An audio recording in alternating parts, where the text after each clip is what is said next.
right now. So, he says we are live now. So Yeah, that was my fault. My internet kicked out. We were just about to start, and my internet kicked me off. Sorry, guys. yeah, but there is no sorry. This is a German stream, and in Germany we don't take any sorries or excuses. Can't That's true. be that way. You do like punctuality, right? Yeah, I don't know what that means, but sounds Being correct. on time. Being on time. Yes, yes, we are always on time. And when we're not on time, then it's most of the time the fault of some English-speaking person. Or your Normally. ally. Normally, I can put it on some Brits, but this time I can't do that. So let's just say English-speaking person. Yeah, that's close enough. Yes. Hello to Germany. Yeah, so welcome to another Cubs Corner. I think the last one was 2 months ago or something like that. It was. Yeah, it's a while ago. And this time, Silent Cub versus Soylent Greg. Of course, because of the last review, the Soylent Green one, where, Mumin is here. Hi, Mumin. Schön, dass du da bist. Because in the Soylent Green review, I also talk about silent running and about Zardos and zero population growth, but more about that later. So yeah, now what's the program tonight, Greg? Let's see. Well, we'd start out, I think, with Soylent Green because we have tried to hit it before and have skipped over it. So we'll lead off with that from the top, and then we have Warrior Season 1, which was a Cinemax series and is currently on HBO Plus, I believe. Yeah. Pennyworth Season 2. We discussed Season 1 and we didn't get into Season 2 because I hadn't seen it.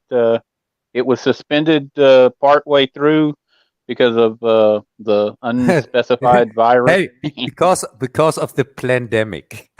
Right. And then Loki, the first 3 episodes are pop culture segment, solar opposites. Yeah. And then the segment I had come up with talking about the zeitgeist of certain films pertaining to different time periods. Yeah, let's see if we get to that. Maybe late in the night or something like that. I don't think it really excites Cub, but yeah, that's something I came up with. So we'll see. I sprang that on him right before the program. No, I'm excited for that. I'm excited for that. But we have so much to talk about, so I'm not really sure if we get there. And we're already late. Yeah, and we are already late for some reason. Because of me. For some unknown reason. we have to figure out. So you assigned me a bunch of trailers to watch like 10 minutes before the show, too. So. Yeah, I thought you already watched them. These are the trailers from that. These are the trailers from that. We have a movie stream, so of course I think at least you watched the upcoming crap, the upcoming trailers for the upcoming crap, at least the important ones. I had seen some, but I hadn't seen the ones that you had specified. So yeah, and I forgot to watch one of them because I also saw that there was a new Venom 2 trailer. I didn't watch that because I didn't care for the first one anyway.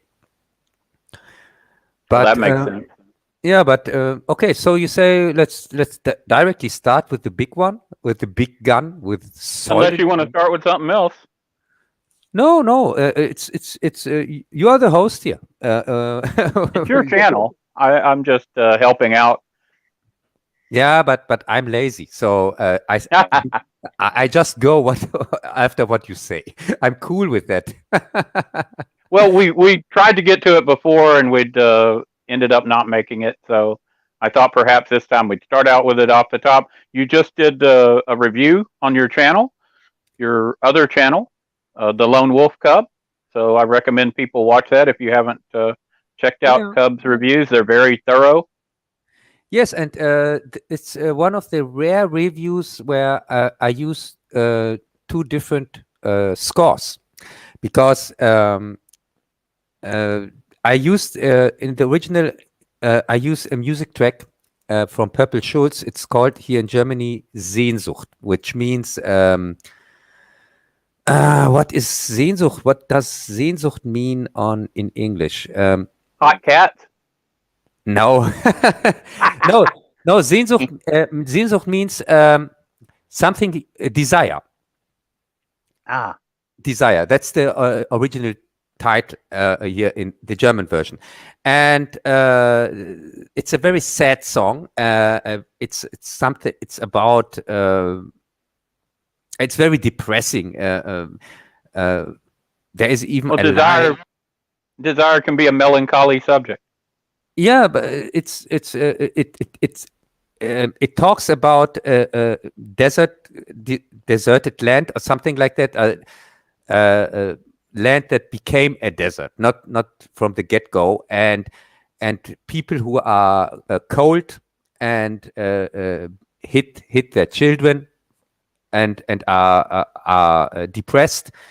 And there is even a line in this in the song where he asks his mother why she has born him, because before he was born, he was already lost. He had no chance from the get-go. So I thought that this song fits the review, because all the 4 movies I'm talking about in this review are all about overpopulation. And so I thought maybe this it fits from the theme. And there was one version of it where they sang this song in English, and it doesn't sound as good as the German version, and the recording was also not that good, but it was the only one I could get my hands on. And so I used it for the English version, that people are able to understand the lyrics, because I think they are very important for the review, that people understand, that they get what he's singing about. So the English version wasn't quite as depressing? No, the English version, you have heard the English version, by the way. And the English version doesn't have this impact. It's more it's more like you think that's a language thing? Yeah. Also, maybe it's just not as expressive. Yeah, I can't describe it. This song is really for Germans. This song is a very personal thing. It's really kind of German treasure. When you ask many people, at least from my generation, when you ask them about this song, they know it. And it's very, very popular. It's really because it describes this depressing feeling of a lost generation, kind of hopelessness, or how you want to describe it, and so it became very popular last year. Again, it's a song from the 80s, but it became again very popular. And they recorded even a new version, which I don't like. I don't like the new version. But because of the lockdowns, many people remembered this song. And yeah, I thought it fits. It fits the tone. But you have seen the review. What do you think?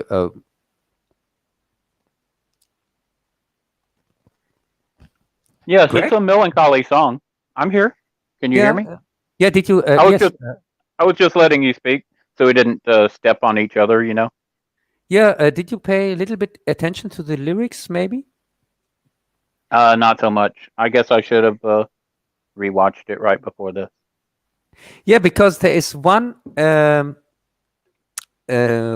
part in the lyrics where I show a black picture. I don't show a picture because it's the part where he thinks that the mother hits the child, and I thought this is normally for me it's unusual that I don't show pictures for the lyrics. Normally, I show constantly pictures, the right picture for the lyric. You don't have these black pictures in my reviews normally, but this is one exception. It's really very rare that because I thought the lyrics are horrific enough that I don't have to visualize them to even show it like a child. So it's fairly unusual for parents to spank or whatever their children over there. Yeah, no, it's this lyric, it's this sentence when he sings, and the mother hits the child, because the child is crying and the nerves are blank, and so they beat it, the parents, and I just thought this is so horrific that I don't show any pictures for that. Just that people can make up in their mind what is going on. And it was here in the zero population growth section where the children are why it's not allowed anymore to get children because of the overpopulation. As I said, it's a theme throughout the whole review. Yeah, there you go. That definitely adds a depressing twist to an already depressing movie. But it was pretty normal to get spanked or, chased with a switch when I was young. Me and all my friends, if you did something that they didn't like, you'd have to go out and break off the switch and bring it in, and then they'd beat you with that. So. As long as you, so I'm sure if you're from nowadays, I guess that's not allowed, but and I certainly wouldn't do that. But yeah, that was pretty much normal for me and all my friends growing up. Yeah, and, for me I think also. that would, yeah. So there you go. So it might have a great impact, but if he's just getting a spanking, it's pretty much normal. And that would be up to using a belt. But I mean, my father, when he'd be ordered to do that, often he would fake it, take you to your room and then whoop the bed beside you, and then you had to yell like you were getting hit. It was like being an actor or something. If you didn't yell, then he'd go ahead and hit you because you just weren't that smart, Yeah. But as I said in this song, it is really not this situation. That you get a spank when yeah, it's more of a child abuse, is what you're saying.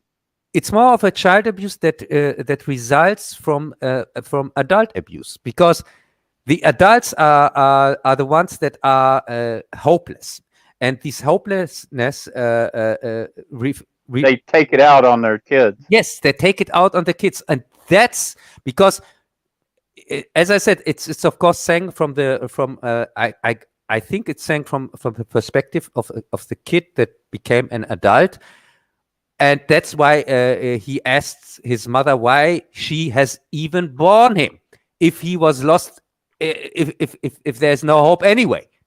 So why getting children if there is no hope in this world? And it reminds me really on the subject matter of zero population growth, and also of Soylent Green, because I think many people in this particular future, would think that way, kind of. Yeah, but if there's not enough food for everyone, and if not enough room, and life sucks anyway, why even get born?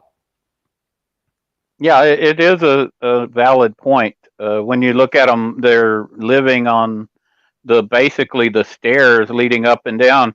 The small apartment that the police detective has, Charlton Heston, is basically worse than anything anyone would have in America, at least, and probably in Germany or Britain. So, I mean, it doesn't have running water, for instance, and the food goes bad.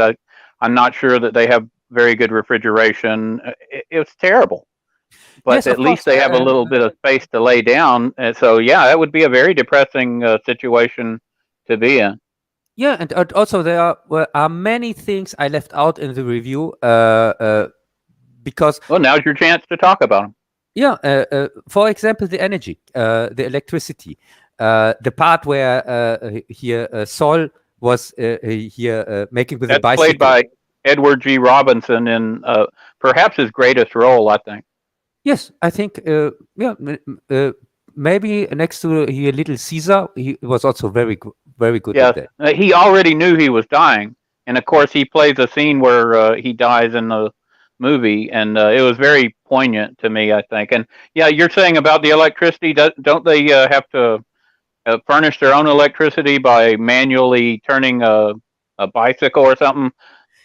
Yes, which is very interesting that it suggests that electricity is now so expensive that people decide to make their own electricity instead of getting it for money or whatever. I think it indicates that the entire power grid has failed and that you can't get electricity.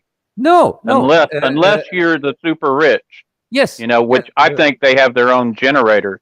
I don't think they have a power grid like we would understand it, running to all these different buildings. I think you have dedicated lines to a few buildings, and they may even be running on backup power, as we would call it. Yes, I think it's exactly like you say, and so I would say for the people who maybe don't know what we are talking about, Greg, would you tell us something about Soylent Green? What's the movie? What the movie is about. Well, we're talking an early '70s movie. What was it, 1973? Yeah, I think so. It stars Charlton Heston and Edward G. Robinson.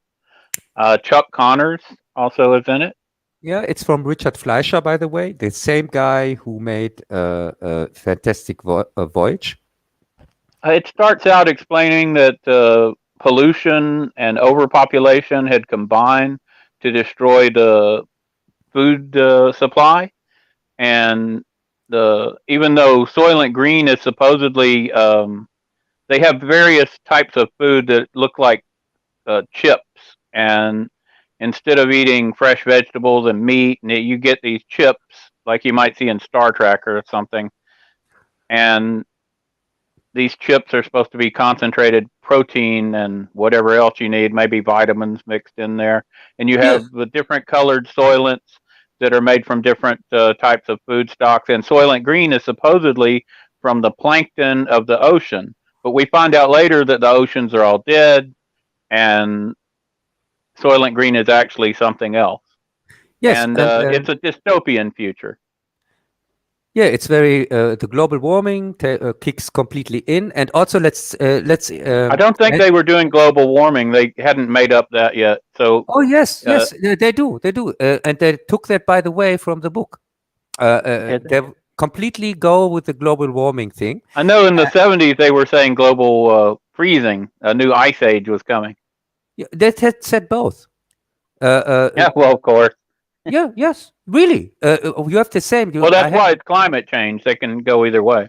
Yeah, I have Time magazine issues where they warn from the global freezing, and I have also Time magazine issues where they warn from the global warming, and they are from the same time period, from the 60s and 70s, and so on. So, well, the movie primarily shows pollution being the primary cause, but I guess the pollution perhaps causes the global warming. I'm not sure. Yeah, they're constantly sweating in this movie. If you can. That's true. That's very true.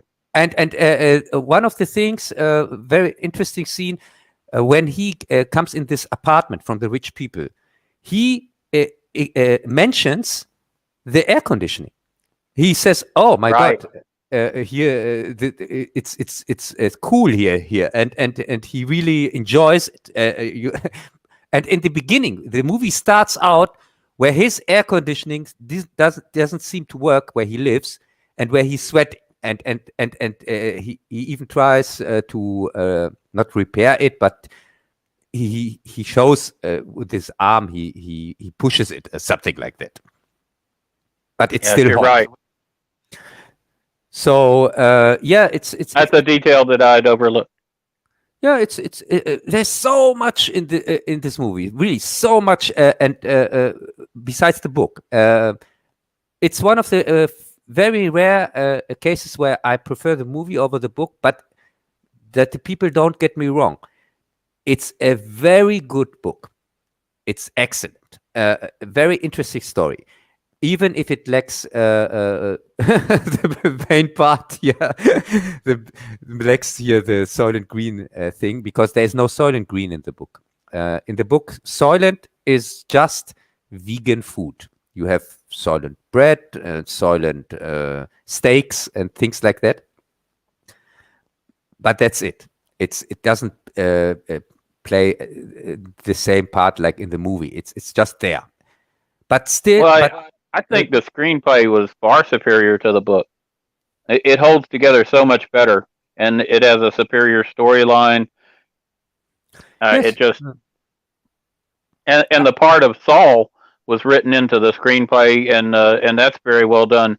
They don't have computers; what they have is police books, and so you have your policeman, which is Charlton Heston, and then he has an assistant who goes through various books like law books or whatever and helps him, close cases. And he assigns his friend Saul to the mystery of this very rich man who turns out to be the head of the corporation in charge of this Soylent material. And Soylent's very popular. It's so popular that when they have Soylent Green Day, which I think is Tuesday, they often have riots, and they have to bring in what they call scoops. And scoops are these giant trash trucks. I don't know if y'all have them in Britain and Germany, but I've seen these things. They would come in and basically it's what would dump a dumpster into the back, or the other types. The people would ride on the back and throw the trash in the back, and it would be compacted. So they would scoop these people up, dump them in, and I guess they took them off to turn them into food, because surprise, surprise, Soylent Green is people.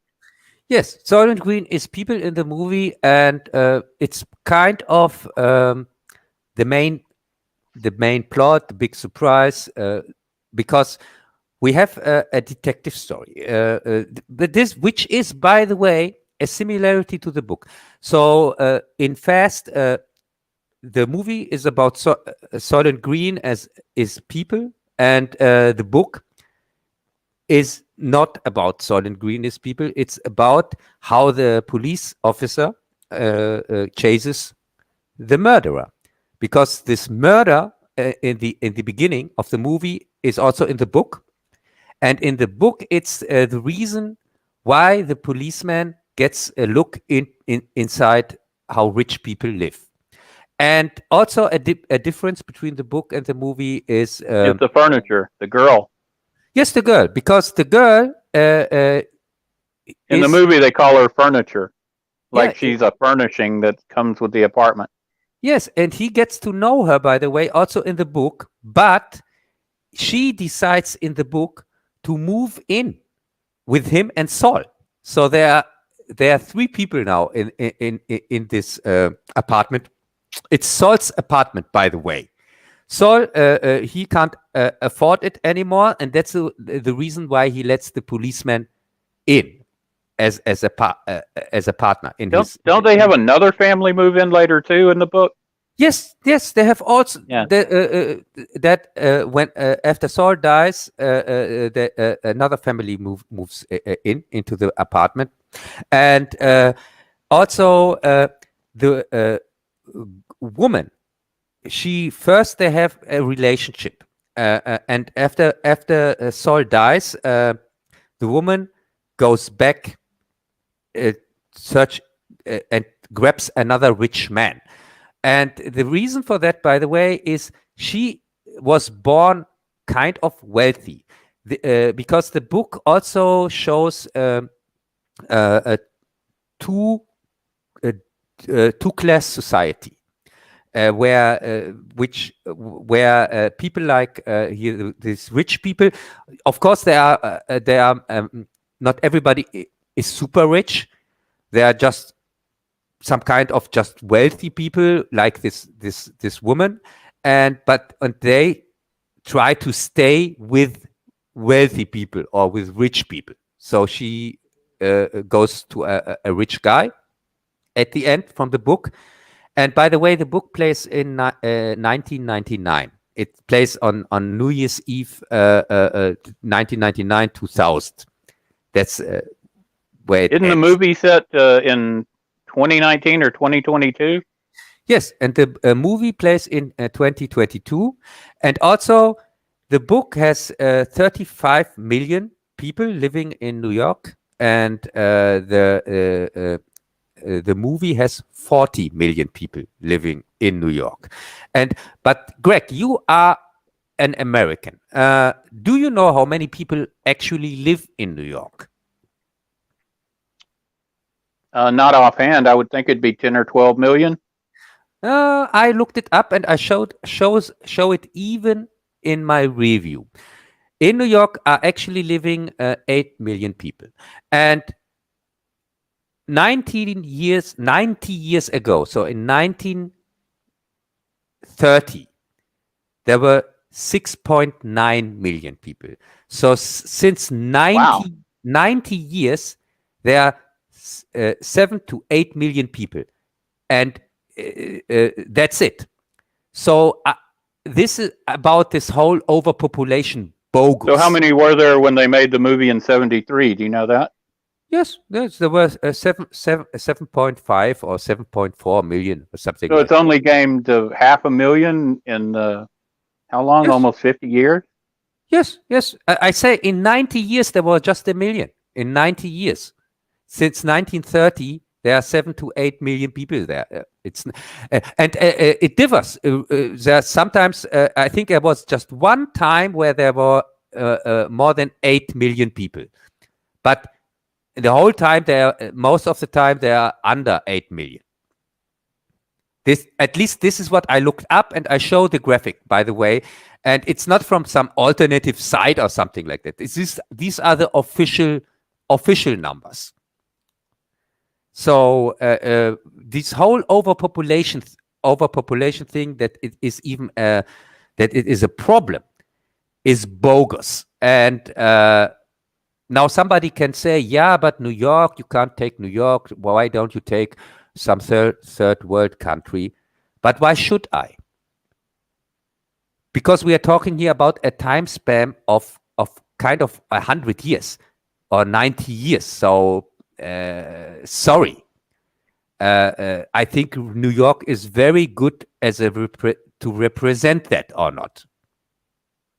Well, one thing about what you're saying is 90 years, 1 million people. The first 50 years is only 500,000, and the second 50 years only another 500,000. And Yeah, I actually think they're losing population because of the current virus thing right now. Yeah, sure. People are supposedly moving out of New York because the economy there has collapsed. Yes. No, you are right. That's correct. But besides the whole, virus stupidity, the numbers I looked up were from 1930 to 2019 or something like that. So, or 2020. Really, this virus thing doesn't affect any of these numbers I'm talking about.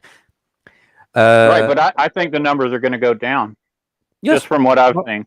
Probably they are going to go down. But what I wanted to say, there are two cliches or two wrong things, or what you call it, legends, urban legends. I wanted to make clear in this review.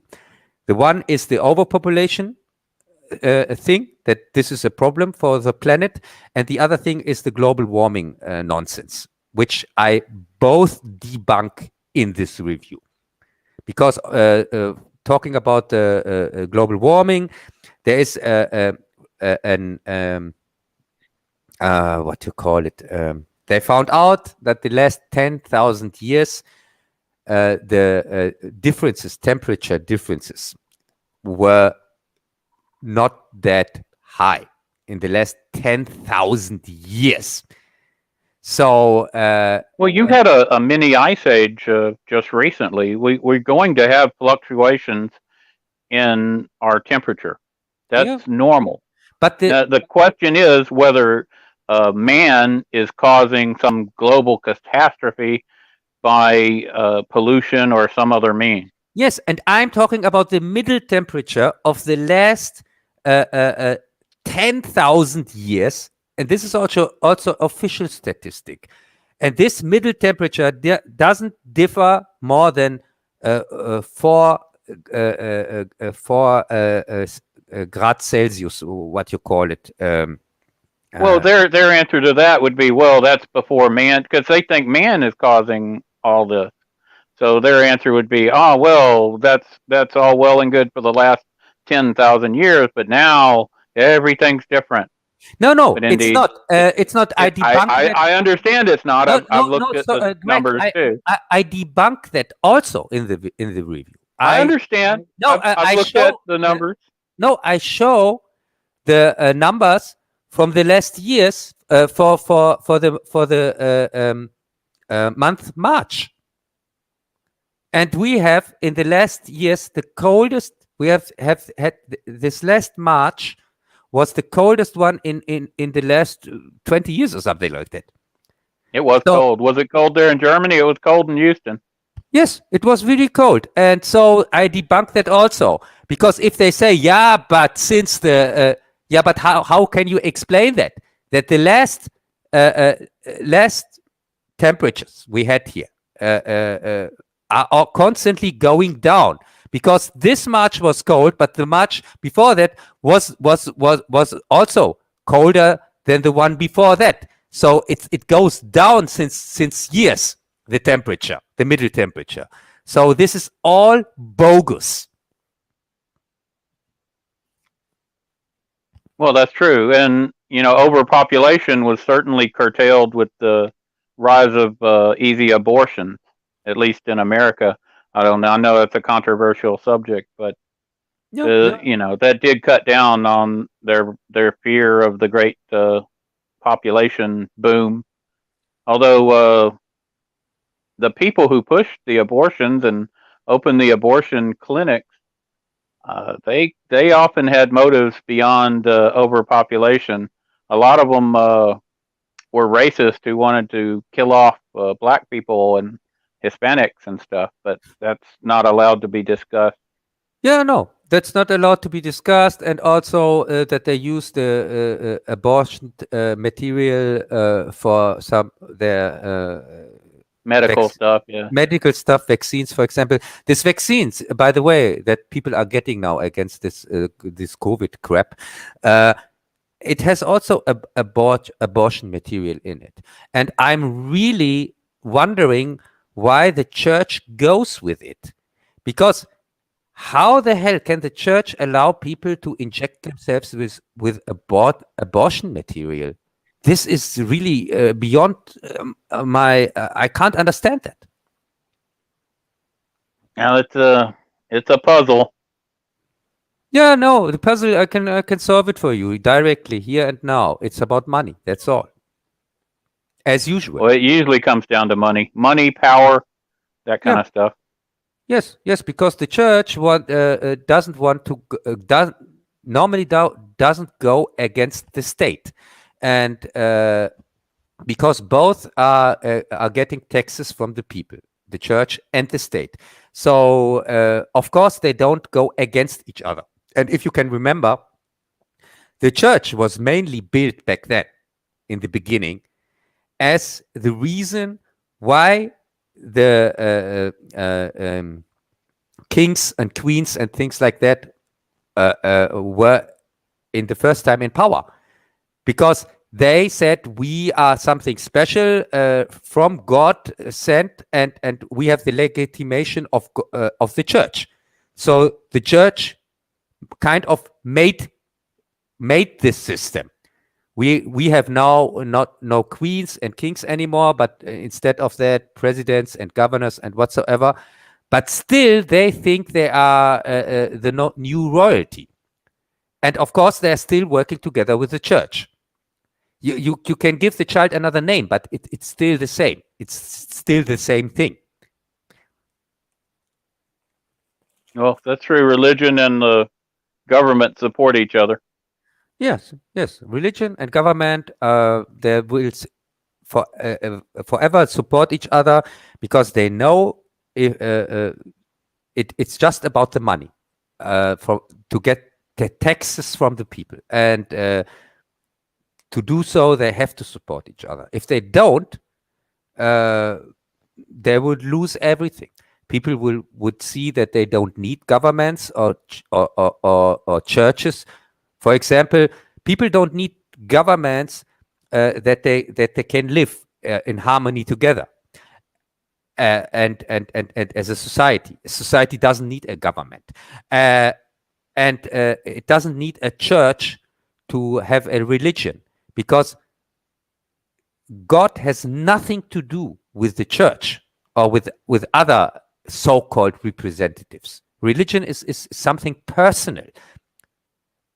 If you believe in something, you don't need anybody to tell you what you are allowed to believe, or who you have to worship, or something like that. That's unnecessary with true believers.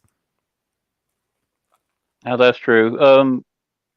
Organized religion has its place, but it's not necessary to be part of an organized religion to, for instance, be saved as a Christian.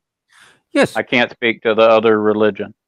Yeah, but you can be a Christian without being in the church. Exactly. You certainly can. Yes, and I think and you're not diminished by that. Yeah, and it doesn't make you less of a Christian because you don't go to church. Yeah, and at least not in my view. Yes, and people should remember, especially the Christians, should remember that Christ himself wasn't part of the church. He, in fact, was rebelling against the back then. Well, it wasn't the Christian church, but it was the Jewish temple. Yeah, whatever. Yeah, that's correct. He was rebelling against everybody, most of the people who were talking in the name of God. Well, he wasn't rebelling against the word of God. He was rebelling against how the corrupt people of the day had, the money users in the church and all that stuff. So, yeah, it's the same thing you're talking about now. The organized aspect of the religion had become corrupt and had been working with the government to do God knows what bad stuff. Yes, and that's one of the problems we have today, especially with this Corona crisis, because the church also tells their sheep or sheeple to get vaccinated, which is, in my eyes, it's murder. It's murder to say so. People can, if they want to get vaccinated, it's their own decision. They can kill themselves like they want to. It's their problem, not my problem. But it's a problem. But it's a problem for me if leaders and the church or also some YouTubers tell people to do so. And that's a reason for me, for example, why I unsubbed to Doomcock, because he got vexed, and so I unsubbed immediately from him when I heard that, because if somebody gets vexed or vaccinated, I'm not interested in his opinion anymore, because he clearly doesn't have, he's clearly a sheeple who just follows rules and orders. And I can't learn anything from such a person. I don't want to learn to obey. So no thanks. everybody who gets vaccinated now just because to get his freedoms back is for me not a ruler of Earth or something like that. He's just a sheeple. He's just an order follower. Somebody who says, yes, okay, I obey. And he's a shame for every other YouTuber, by the way, who doesn't do that. Sorry, I really had to get that from my chest. I guess. Well, at least we can agree that things aren't as dystopian as predicted in the Soylent Green movie. We're not eating other people. Yeah, and by the way, Greg, that you get that, don't get that wrong. I don't dislike Doomcock. I'm just saying he's free to vaccinate himself, but I'm also free not to be sub to him anymore and not to listen to anything he has to say anymore. It's my free decision also. Like it is his to do that and to say it on a stream so that his stupid 100,000 followers or million followers or whatever think, oh, it's okay to get vaccinated. Seems like the only option for us. Well, Brent has been vaccinated and he says there's no point in him being here, so he's leaving now. Bye, Brent. Yeah, sorry, Brent, but you know my opinion on that. I make my valid points about that since a year in my videos, and if people can't take that, it's their problem. Because when I see a dictatorship, uprising dictatorship, I have to say something. I'm not a sheeple. And I'm not going to get vaccinated, for example, to get food in the supermarket. I am going to starve and die if I have to. But I'm not going to obey. Never.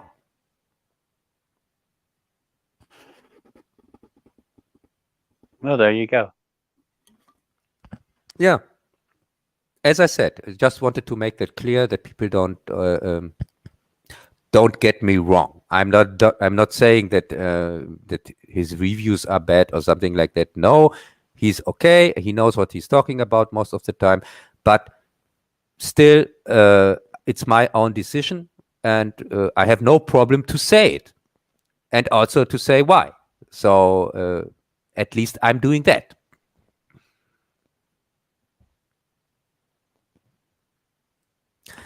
So, Greg, Soylent Green, what do you think? Is it Charlton Heston's best movie he ever starred in? Well, let's see. For religious movies, he was in the 10 Commandments, and he did a good job in that. But yeah. I think he became a better actor later. That was in the 50s. This comes, and he did 100 Days in Peking. Have you ever seen that one where he's relieving or holding out in Peking against the Boxer Rebellion? He was okay in that. But I do believe his best three movies were from this time period. They were this movie, Soylent Green. We had Planet of the Apes, and we had Omega Man. It would be among these three movies. So for me, among Planet of the Apes and Soylent Green, because I think he is good in Omega Man, but I can't stand Omega Man. You know that. And what are your reasons there? Yeah, because it differs so much from the book, and but this one also differs from the book, but Omega Man differs in a bad way from the book, and that's the difference between Omega Man and Soylent Green. And Soylent Green is one of the rare cases where it evolves even the story from the book, where the changes they made, and also in Incredible Shrinking Man, they made also changes there with this adaptation, where I say the movie profits from these changes very much. But with the case of Soylent Green, it is even better than the story from the book, which is really a very rare. You don't find that often with movies. That's true. And so yes, it's Soylent Green. As I said, you have in the book this story where he is catching the killer, and at the end he gets him. But also he gets really depressed because, as I said, his girlfriend leaves him and goes back to the rich people, and also Sol dies, and he resigns on his last day here on New Year's. I think you're right. I think considering it, this is his best movie. I went through all of them in my mind here, and I've given you the top 3, which are all kind of dystopian movies, and all made within a 5-year period. And I think this is his best one. Yes, and I would say for me it's also his best one, because I think that Planet of the Apes is the better movie, the better made movie, because it's from a better director. Because Richard Fleischer, he's a very good director, but he's not in the league, in the A league of so he's well, they did a really good job in Planet of the Apes on the ape costumes, the ape culture, the ape city. That was something we had never, I don't think, seen before this. Such detail going into costuming. Yes, and as I said, I think also in the direction itself and the director did such a good job working small things into it. One of the things when the apes are having their 3-judge panel, if you look at one point, see no evil, hear no evil, speak no evil, he works that in where one of them covers their ears, one covers their eyes, the other covers his mouth. It's very subtle, but there's little things like that. If you look in the movie, you will see. Yeah, and also in the Planet of the Apes case, they toned down the original novel, where in the Soylent Green case they hired it up. They made brought new aspects to the story, which is also the reason why I would say even Planet of the Apes is clearly the better movie as a whole. It's clearly the better movie, better, well made, and had more production value, and a better director and everything. And I even think also a more intriguing story. But Soylent Green is superior to the source material, and that's why I say Soylent Green is the best movie he is in. Well, on Planet of the Apes, is a little extra sidebar. On my research, I was looking into it to do a review on it myself. I plan on doing a triple review on the 3 Charlton Heston movies we just spoke about. Like I'm doing 3 Elke summer movies right now. I just did Deadlier Than the Male, which the German title was Hot Cats or Deadly Cats, right? Yes, Hot Cats or Deadly Cats. Which I think is a superior title. I think it would have done better. And I'm the Summer of Elke Summer. You cannot watch these movies without being happy. I think she's just a fun girl and a good actress. But when I was looking into Planet of the Apes, one of the things I'd read about was on the set, for some reason, the humans, the gorillas, and the chimpanzees all segregated themselves, not just during shooting, but at lunch and after and before work. They would just naturally all clump into their groups. You didn't see any chimpanzees or humans hanging out in the other groups. And all the gorillas were together. And I thought that was an interesting statement on. Greg, Greg, can you can continue? I'm just going for a minute, and I'm back in a minute. Okay. Okay. All right. So basically, the point is that for some reason the people self-segregated into these groups. Why they would do that, I don't know. Perhaps it was just because they'd all been together and separated during their makeup, which isn't what I had read. They had all been mixed together. But once they were made up, they purposely segregated themselves into different groups. I found it interesting, and I haven't been able to find out a reason why they did this. But sociologically, there's got to be one. So anyway, we have Soylent Green, which is a overpopulation movie. We have Planet of the Apes, which is basically the extinction of our species. And then we have Omega Man, which is a Last Man underpopulation movie. Yes. It's Last Man on Earth, kind of Omega Man, and so you have the three extremes, overpopulation, underpopulation, and extinction event.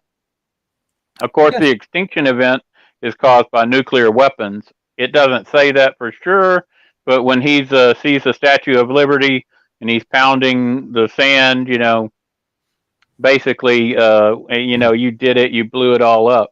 And then, of course, in the follow-up movie, they end up destroying the Earth again beneath the Planet of the Apes. No, the first movie doesn't go with the atomic catastrophe.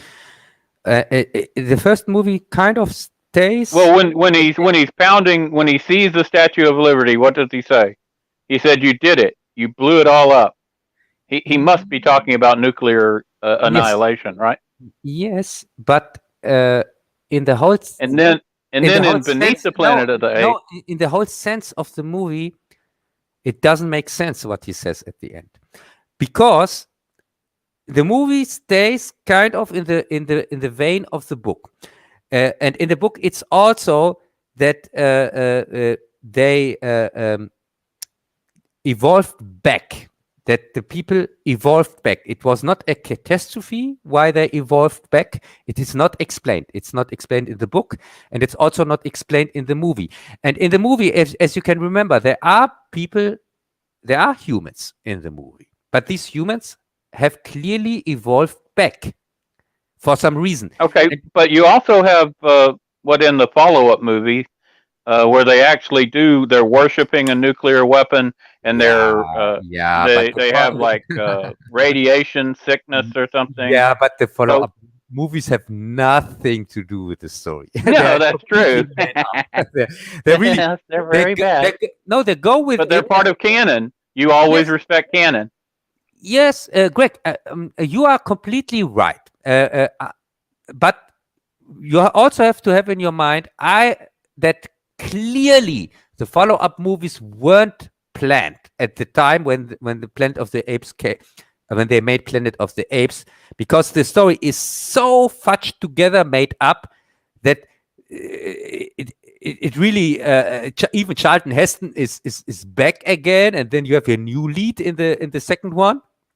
And that's all true. And there's also the point that Charlton Heston, when he sees the Statue of Liberty, he doesn't know. He's a person from our time going forward and assuming that the nuclear catastrophe that we had hanging over our heads, and still do, but it was much worse in the early 70s. Cuban Missile Crisis, we were on the very verge of destruction so many times. Berlin almost caused our destruction because we wouldn't let the Soviets overwhelm them. But on a side note... And by the way, thanks for that, Greg. Hey, on a side note, I think the German people got their revenge on the Soviet Union because it was their holding up the torch of freedom and reunifying with Berlin and eventually East Germany. When the Berlin Wall fell, that destroyed the Soviet Union. It's very clear that the German people got their revenge, at least in a small way. They destroyed their enemy. Yeah. I mean, that's just history. That's how I view it, and I saw it happen, and it's certainly what happened. I mean, America did our part, but it was that wall falling that caused freedom to break out across the Soviet Union, and the Soviet Union couldn't handle it, and it collapsed. Their own propaganda was that they weren't evil people, and they taught their people that, and eventually they came to believe that no, we're not evil, we won't do that. But that repressive regime could not stand the the freedom. Yes, a repressive regime at the end has to fall, and that's what I'm banking on. What's going on today? Because maybe they'll be the Germans who do it again. Yes, as you know, here in Germany we have a repressive regime. They're talking about the fourth wave. They want to bring back the curfews and things like that, because now we have this Delta variation, and they go now through the Greek alphabet or Latin alphabet whatsoever, here, alpha, beta, gamma, delta, epsilon, and so on, and they give it now funny names, and we have even Delta Plus. So they are Delta mixing. Plus. Yes, they're mixing things up from China. Well, they don't have to go to epsilon so quickly, huh? Yeah, no, everybody makes some, every country makes its own variant up, and they're desperate. It's like in my... so there must be just heaps of dead people in Germany, huh? No, it's like I said in the Logan's Run review, where I talk about the island and make fun about Kurtzman and his pals who make up these funny names for here, like Gamma, Delta, Zero, and so on, which don't make Hang on any a moment. sense. I got to refresh my drink. I'll be right back. Well, okay. Yes. So I would really say that Soylent Green has. Everybody should watch it, by the way, and when you watch it today, you will be reminded of what is going on right now, and also you are going to be reminded what is coming up in the future, because as I said in Soylent Green, there is also, I talk about this in the review. There's also this theme with the real money. That people have to get used to not using money as payment, instead of using these what you call it, these and I have to wait for Greg. He tells me what the English name is for it. Hey, Greg, I hope you are back soon. So yes, in Soylent Green, they also want to get rid of money as a payment, and they give out these what do you call it in English? Stupid language. I'm hearing Greg seems to be back again. No. Hä? Was ist das denn? That's interesting. Hä? Was ist das denn für ein Kommentar? Yeah, Greg, nice you're back. Hello. Yeah, I wanted to tell about the money, the normal money they want to get rid of in Soylent Green. Did you get that? Hang on, I'm just getting settled. What are you talking about? What money? In Soylent Green, you have a scene at the in a supermarket or something like that. All right. Where somebody I remember that from your review. Yeah, where a woman or somebody here, a customer gets asked if he wants the money in dollars, or if he wants it in Reichmark?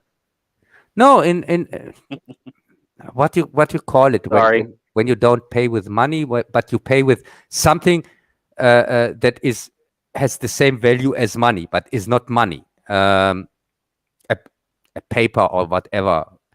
Because a voucher? No, because if you use this other pay form, you get $250. But if you want it as real money, you just get $200. You get less. You get less. Yeah. I remember seeing that in your review. It had kind of escaped my notice in watching the movie, to tell you the truth. It's little things like that make good filmmaking.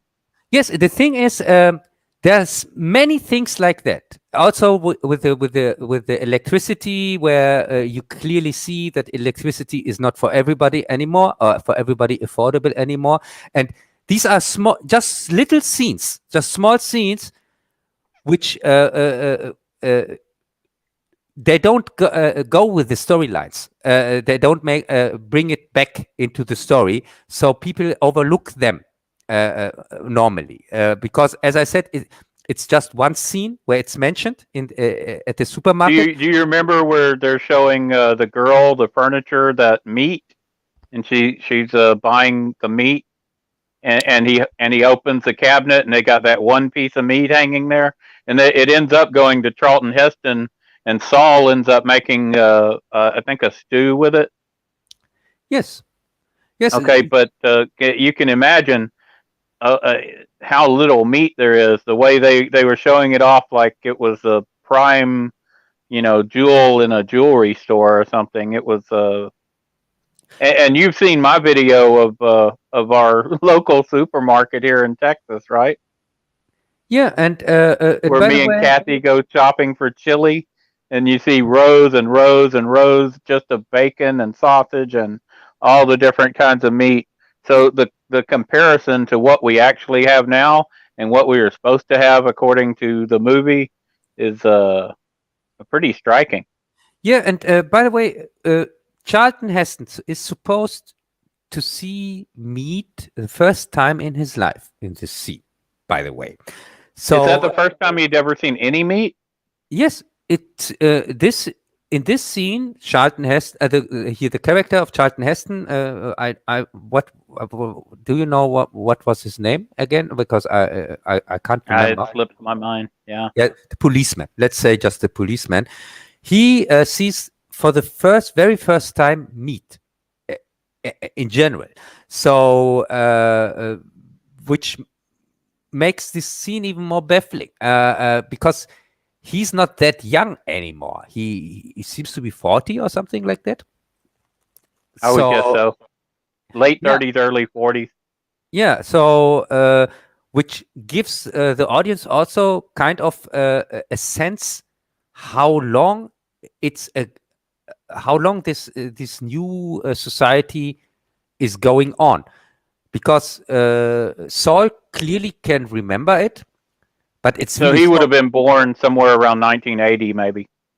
Yeah, so something like no. Wait a second. No, Saul. If it's 2022 and he's 40, 1980. Yeah. So Charlton Heston is kind of from 1980, and so by the 90s there wouldn't have been any meat. Yeah, probably because the Germans ate it all. Probably. Yeah, but sorry. Yeah, but I got to take my pot shots at Cub every now and then. No, you don't have to take them. You just take them for no reason. And I told you 100 times, we Germans, we are not just laughs and chocolate. So it's really not a good idea to constantly tease us. No, that's true. I do not constantly tease. But I take pot shots at all my friends occasionally. Yeah. So as I said, there's many of these little things in the movie, and I think those little things is what makes a superior movie, don't you? Yeah, and what it's for me, what is kind of funny to me, when you watch other reviews of the movie. Most of these reviewers they stick on this stupid PC part. Something like, oh, and it was the first movie ever who shows a PC in it. Here, this PC game. what she's playing, and it's also a throwaway scene. Yeah, it's again a throwaway scene where I even didn't pay so much attention to it back then. Right, barely noticeable. Yeah, barely noticeable, and I think also the legend that this is the very first time you ever see a kind of computer game in a movie. I'm really not sure if this is true. So, but I'm going to go into that in one of my upcoming reviews because I'm working on a computer PC related. I'll have to look into that. I still haven't done my review on these. I plan on a review on these 3 movies, so definitely I'm gonna think about that.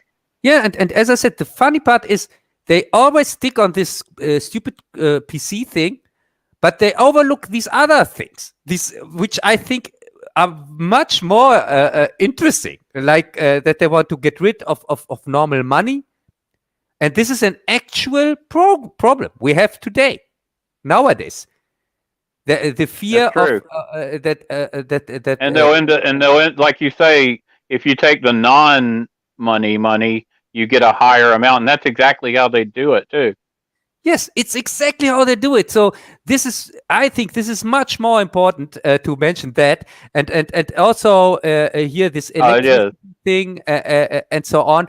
And as I said, there's so many little things in this movie. And I rewatch it from time to time, and every time I discover something new, something I didn't get from the last looking.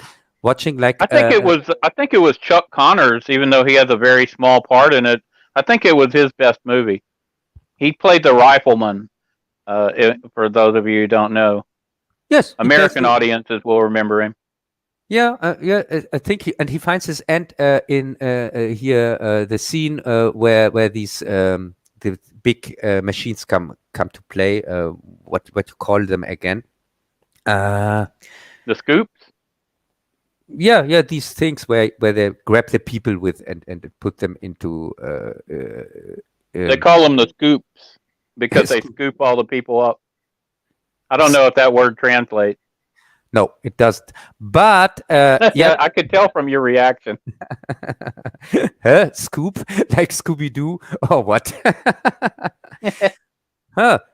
Hey, I hope it's are you starting to make words up like a Brits do constantly, making some words up here, like friend or thank you or things like that don't make any sense and don't translate in German? No, I think we lost our British audience. Yeah. Oh my God. Yeah. Lost in translation, I guess. So, as I said, and yeah, I would say, is there anything else we can say about? Well, there's this thing with the vaccination passports, where I make the similarity to nowadays, because when you can remember, the movie starts out with a curfew, which is a regular thing. It's not a curfew because something happened. It's something established. It's something like after 9 o'clock, people have to stay at home because that's the way it is. Or did you get that in a different way? No, that was a regular curfew. Yeah, because it was kind of known by the people, something like after 9 o'clock you shouldn't be on the streets, or something like, oh, hi Burly Bear, by the way, you shouldn't be on the streets anymore, which also reminds what is going on nowadays, and then, but you can leave the house when you have special papers. It seems like that, because when this rich woman leaves the house to go shopping with her bodyguard, it was Chuck Connors. Yes, Chuck Connors. She gets asked she says something like, "Yeah, I have the papers, so it's okay," or something like that. So there are special papers which were for people, I guess, who can afford it, because these papers that the rich people use them. I think it suggests that they. So it's a way to keep the poor people off the street.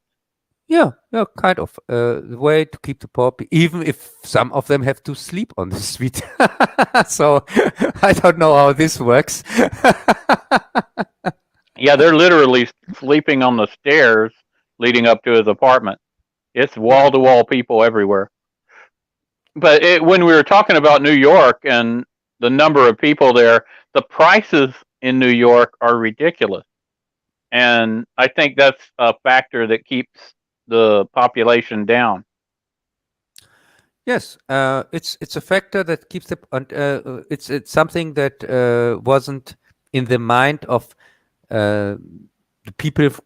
For example, here the guy who wrote the novel, or Richard Fleischer when he made the movie, that automatically there would be places, even if the world is overpopulated whatsoever, where rich people live kind of on their own because they are the only ones who can afford to live there. Well, the movie was made basically before the abortion ruling came out that allowed easy abortions here in America. And it's probably caused a reduction of tens of millions. I'm not sure how many abortions there have been, but I think the increase in abortions is somewhere around 20 million during that time. It's still, even when you count in, if none of the people who were aborted were, if all of them had lived, we still wouldn't have anywhere near the numbers they're talking about. They were talking about an incredible explosion of population that didn't happen. And if you look at the population figures for developed countries, whether it's Germany, Russia, the United States, Japan, the numbers have been going down for a long time, not up. They're just having less children. Yes, and also, as you said, this population bomb. By the way, this was the name of the book from Paul Ehrlich, who was it was also kind of reason for this whole craze. He was it's the most popular book on the subject matter from back then, and it was after, by the way, after the book from here after New York 1999, or the book. What was the name of the book from Soylent Green? God, it was not called Soylent Green, by the way. No, I know what it is. I can't think of it. Yes, I read it. Yeah, I think New York. But it's been so long ago since I read this. Yes, I think New York 1999 was the name of the book. But I'm looking it up. Make room, make room. Yeah, make room, make room. There you go. That's it. It's a very forgettable title. Yeah, it's a very forgettable title, and in Germany it had some alternate titles. It came here out also as I said, as New York 1999, because it plays in 1999. Yeah, a US. Well, that actually makes sense. Yeah, and also. I like the Deadly Cats, and now I like the New York 1999. So, German titles are on a roll. Yeah, it seems like that. Yeah, and also we have a movie that is called The Fall of New York 1999. Can you remember? An Escape from New York rip-off, an Italian one. I think it's called The Fall of New York 1999 or something like that. I do think I've seen that. Yeah. Didn't we see that over on Jez's channel? Yeah, it could be. Or was I think he played it. Yes, was it? Maybe it was. Wasn't it riffs or rats, or I don't know. It was something like that. It goes in this clearly in this direction, because I think they are all from the same filmmaker, and they came all out in the same time. Yeah, basically the same movie. Yeah, basically the same script. Right. They would do that in those days. They would reuse script. Yeah. So I think, ironically, the terrible movies of those days look better than a lot of the high dollar movies that they're making today. Yes, and the reason for that is they use politics usually. Practical effects, as usual. Well, that's true. Practical effects, and nowadays the writers aren't chosen because they're good writers. They're chosen for political reason. Yes, and also back then, for example, when they made Planet of the Apes, they had to even deny the political messaging of it, because they really had to say, oh no, it's not that political and things like that, because the times back then were highly political when it came out, in the end 60s. So it was really like even putting a gasoline in a fire or something like that. Right.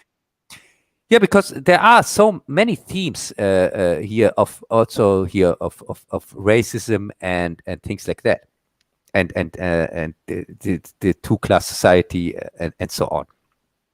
So yeah, but I think the class system is real, and what they're trying to do is distract us from that with the race war or whatever. They're trying to divide us along racial lines.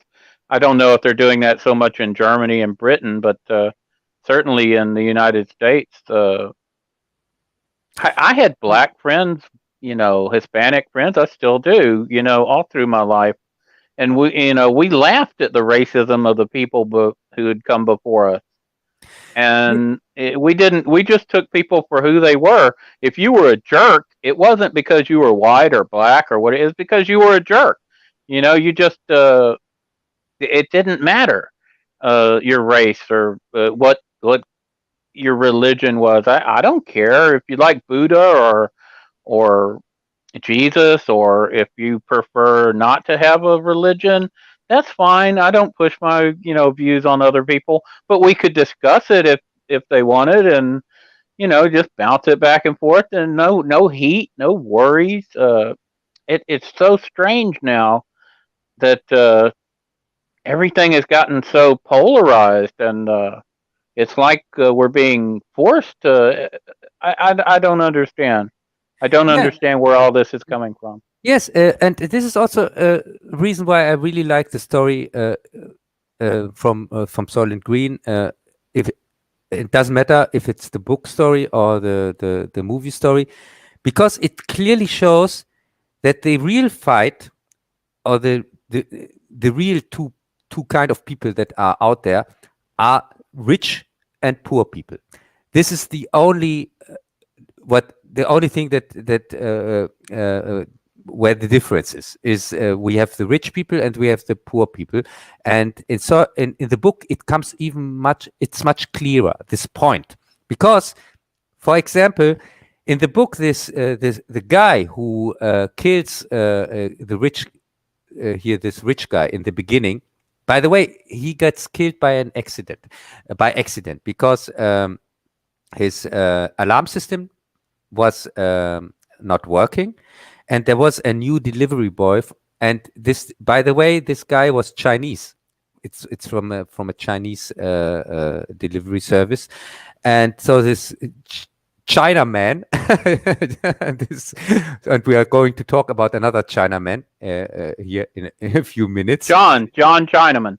Yeah, John Chinaman, but this was a normal Chinaman, and this new delivery boy, he discovers the opportunity to break in when he delivers something to the apartment, and because the alarm system was not working for reasons, and so he wants to steal something, breaks in, and but the owner, he finds the owner there, because he thought the owner is out of the house. He's and because he finds the owner there, he kills him, and flees. And that's the story of the book, by the way. So if the owner had owned a gun and been able to defend himself, might have turned out differently. Yeah, no, the owner didn't need a gun, because he has normally, like we see in the movie, he has normally a bodyguard. But for a coincidence, the bodyguard was shopping, I think, with the woman, and the owner was home alone or something like that. And the alarm that's system. Why you need a gun, even if you have a bodyguard. Come on. Yeah, as I said, yes, I'm completely with you on that. But in the story, at least a knife or self-defense. Come on, do something. Yeah, but you can't just be completely reliant. I'm sure in this movie these guns aren't allowed except by police or people who are outside the law. Because when you make guns illegal, the people who have guns are the people who are breaking the law.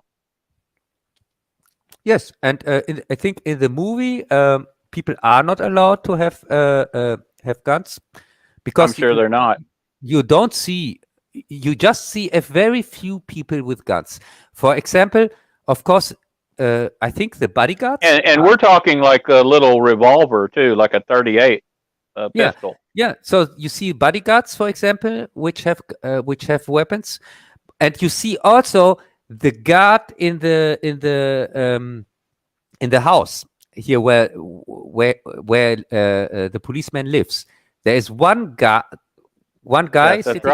sitting on a chair, and he has a very big gun also. Yes, that's right. Machine gun, I think. Yeah, a machine gun, and but that's it. But you don't see people with weapons. For example, you really couldn't let people have weapons in that situation, could you? Because of the reason you were talking about earlier, the hopelessness. Yeah, with the riots, for example, we see and the riots. You don't even see them have weapons when they respond to the rioters. The police don't come in there with guns. Yeah, they. Because if you sent the police with guns and they were overpowered, then the guns are in the hands of the rioter. Yes. This makes. That's why you don't arm them. Yeah, makes sense for me. So as we said, I think we said it here 1,000 times. It's a great movie. It's a great book, by the way. I highly recommend also the book. It's very depressing and a very interesting. You do like depressing books. Yeah. I like depressing stories.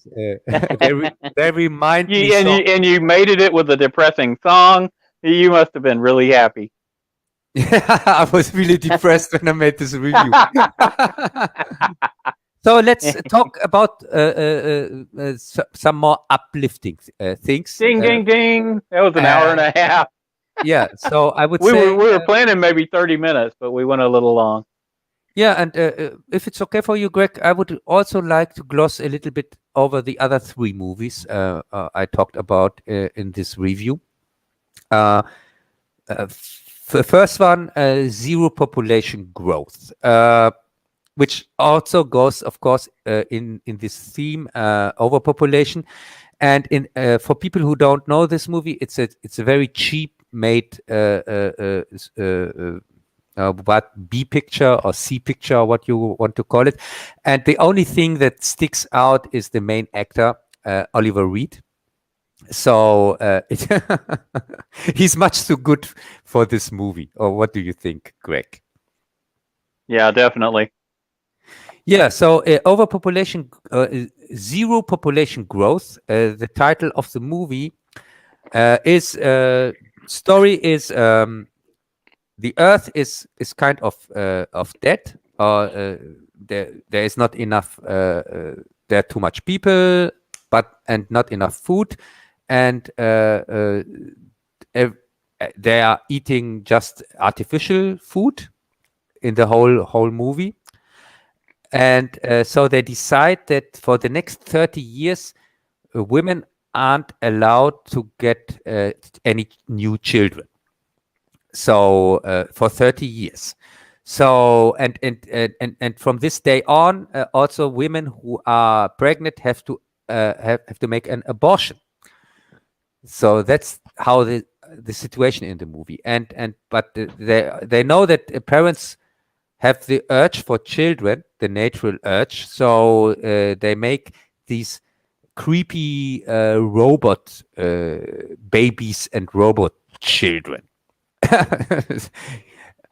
And even those are hard to get because there are not so many of them available. And even if you want, there is also a shortage on them. So, and the story in the movie, there's a woman who wants a baby and gets one, and they hide it the whole movie, and then the neighbors get aware of it and want also to take care of the child, and the neighbor woman then decides she wants the child for her. She wants it completely for her, and then they decide to flee with the child. So that's the story of this movie. And as I said, the movie is bad. It's not very good, but there are some interesting things in it. But it's not very well made. So I don't think many people can sit through it because, as I said, it's so bad. The story itself is okay. It's an interesting story. And by the way, Greg, did you see the movie Zero Population Growth? I might have seen it. I don't think I made it through the whole movie, to tell you the truth. I didn't think it was very good. Yeah, it looks cheap, and as I said, about halfway through, it was just you'd already known how it was going to go. It's one of those movies that's totally predictable and boring. Yes, yeah, and also everything surrounding the movie is much more interesting, like the movie itself. The movie itself is really not that interesting, but for example, the name of the movie, Zero Population Growth, this is the name of the company from this Paul Ehrlich guy who made who wrote this book, so-called book, Population. The Population Bomb. Yeah, the population. I remember that from your video. I'd already known about that, but it is an interesting fact, isn't it? Yeah, so they named the movie after his company, and the company was still there. He changed the name of the company in 2002 when he got aware of the fact that no one of his predictions got true. Every prediction he made was debunked. For example, he predicted that latest in here in the 80s, there will be hundreds of million people dead from starvation. And he predicted a ridiculous number of people living on the planet and things like that. And nothing came true, nothing. So he decided to change the name of his company in 2002. And also he's now on the global warming train. he joined the global warming fraction. Of course. Yeah, this is one of these assholes who call himself a scientist or whatever, or some expert like Drosten or Fauci, who are alarmists. Here, or what you call it, alarmism, we call it here in Germany. I think it's the same word in English.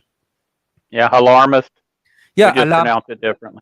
Yeah, alarmist, and these, from my point of view, these are the worst kind of people, because, for example, a very popular alarmist is this Greta Thunberg woman or girl or whatever.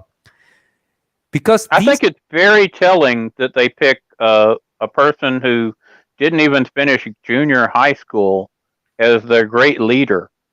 So why don't they pick, their best scientist Why don't they pick somebody who's got credentials and can point to their great knowledge? Instead, really, what if I gave you a girl from junior high who dropped out, and she was going to lead everybody in the world? And we're talking about major decisions that can cause. You talk about people starving to death. Her answers to this made up problem could cause people to starve to death. It's almost like they want it to happen. Yes, the reason why we haven't had people starving to death is the increase in wheat production and the miracle of America. And if another thing is, if you look at the Russia, the wheat production has went up since the Soviet Union collapsed. It's incredibly productive now.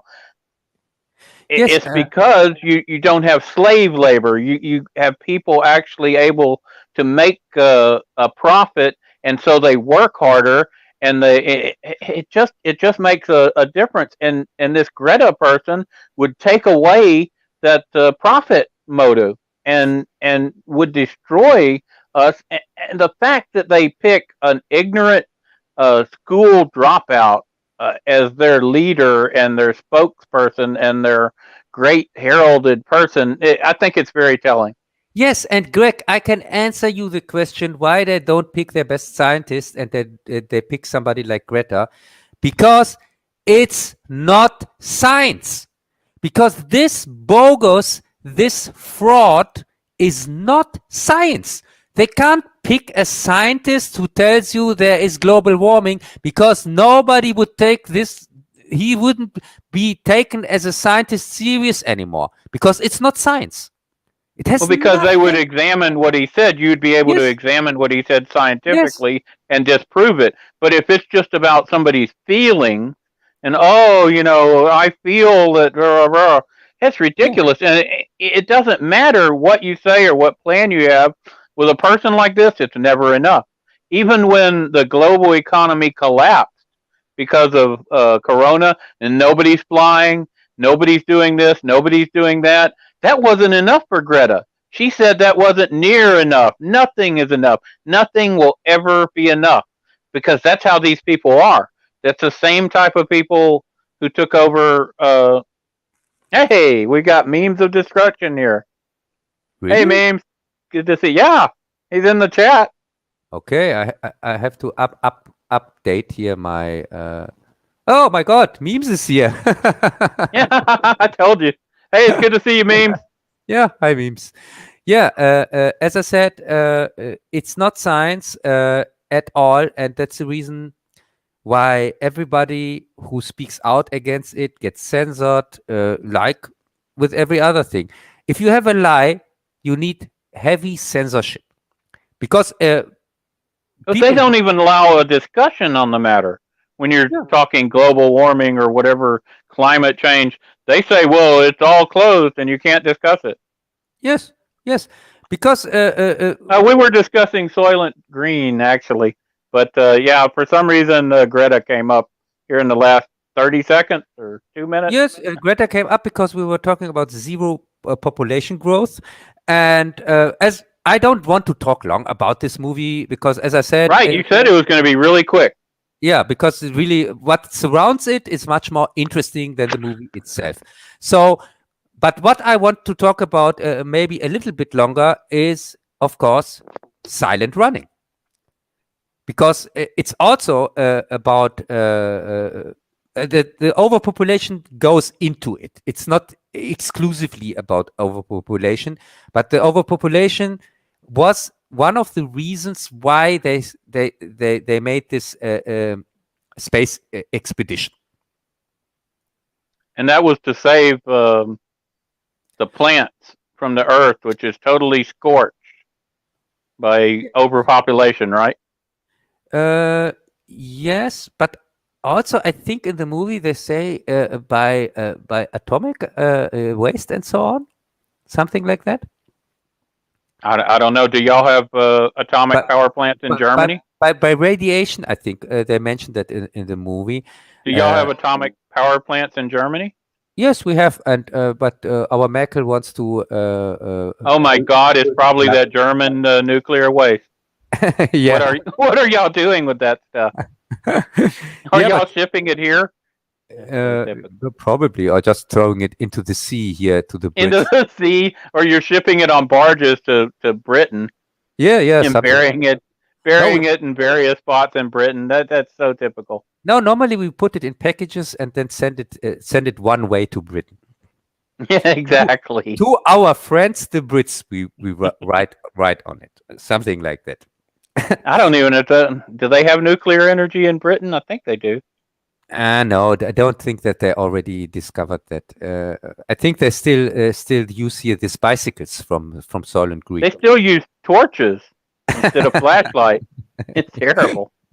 Yeah, I guess something like that. I'm pretty sure it's something like that. So here I'm distracted. Where were we? With Silent Running. Oh yeah, go ahead. Didn't that have Bruce Dern? Yes, Bruce Dern. First off, it's really a great movie. It's one of those movies where you don't have to go too much after the logic behind the story, and really more about. It's really more like an experience to see it. At least I felt back then this way when I first time saw it as a child. I was completely blown away. I thought it is. I think it transcends being an American movie and it becomes maybe a universal movie, doesn't it? Yes, it's one of. I would think say whichever country you're from. I think because it's set in space, because it's a different kind of movie. I get what you're saying. Yeah, and so for people who haven't seen it, it's about here, as we said, the Earth is there is some radiation or whatever. Plants can't grow there anymore, so they try to save them by making an expedition here in space, and kind of to figure out how to get them back on the planet that they grow, and in the meantime they want to preserve them in this space with this space expedition. And then they decide to destroy them, don't they? Yes, and then so on Merkel, Earth, Merkel's kid takes over. There's an interesting fact which people also should know, that they understand the story. On Earth, normal food is there is no normal food anymore. Every food is artificial, and people seem to get used to that, because we have this three four crew members, or three, Greg. I think four crew members. I think it's 4. Yeah, 4, and 3 of them are got completely eat this artificial food, which looks like I think pills, or it looks also artificial. It doesn't even look like food, like normal food anymore. And there's just one of them who eats normal here fruit or something like that, and the other ones make even fun of him. So I think this scenes should suggest that the normal way on Earth is now artificial food, and this normal food, like fruits and things like that, they are unusual. People don't care for them anymore, and even make fun of people who want them. Greg? Yes, I'm listening. Yes, he has a point to make about it, I thought. Yeah, I could interrupt you constantly like other people do. Would that make you happier? Hey, make the German happy. You know what happens if not. Yeah, and so as you said, they decide on Earth for the control station. They say no, this mission doesn't. It goes nowhere. Get rid. Yeah, which is crazy. Get rid of all the plants that they spent all this time and money, and there's no way to replace them. It's kind of ridiculous, but yeah. Well, why would they even do that? Why destroy it? Yeah, but as I said, you can't go logically when you. Well, it's part of the early '70s. All the space movies and science fiction had a dystopian feel, and we just discussed the 3 movies by Charlton Heston: overpopulation, underpopulation, and extinction of the species. Silent Running was a total elimination of all plant life on Earth. You had Logan's Run, which everybody over 30 was executed basically, and and outside of the dome everything is destroyed. You had Westworld and all. Yeah. By the way, Logan's Run is the second example where the movie is much superior than the original book, than the original story. No, there you go. If you can remember, in the original story, they die with 21, which makes no sense. That's right. They were too young. Yeah, and it doesn't make sense. Yeah, and it's the whole planet, and also there was a refugee in the original book. There is a refugee at the space station. It's That's not right. like and also you don't have this thing that really makes sense, the carousel, where that people at least get the hope that they have that they're going to renew. Yeah, and without that they would rebel. Yeah, I can't see the story working without that. Really, it can't. There's no way. Yeah, if you know human nature. Yeah. So yeah, this is the second example. Nice that you brought that up. So there are some very rare examples where the movie is better than the book. So for people who say, "Oh, the book is always better," or whatever, I think that's one reason why Star Wars was such a success, because it offered a vision of hope compared to every other science fiction movie.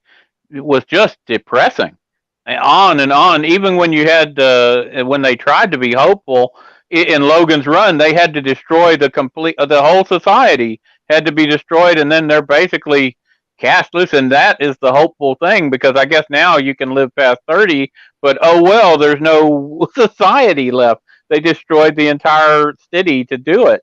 You always had to overthrow this oppressive regime or society. TX 113 or whatever. It was the same thing. An oppressive, restrictive society had taken over. It'd be nice if occasionally they had something a little more optimistic or positive, and they didn't. At least not in that time period. Yeah, the only thing from that time period was Star Trek. Yes, that was hopeful. You're right. That was really hopeful. And, you notice they've done away with the hopeful aspect in the latest. Yeah, they got rid of it. That. Yeah. Oh my God! Oh my God, Greg! There's one trailer I forgot to tell you, but we also have to talk about. Oh my God! He gave me homework and he forgot to sign it. No, Greg, the new Picard. Professor Cub. Yeah, the new Picard trailer from. I haven't seen it. Oh my God! There's a new season coming out. Thanks God we don't have to talk about it. We'll put it off. It's so bad. Well, for next time. Next time, we promise. Next time we talk also about this crap. Right. Yeah, but going back to Silent Running, so he decides one of these crew members from one of these ships decides to protect the environment and the plants, and in kind of an accident he kills the other 3, and then he's silently running alone with the plants through space, kind of. Right. And at the end, even he doesn't survive at the end also. And you see that robots are taking care of the last plants in the universe.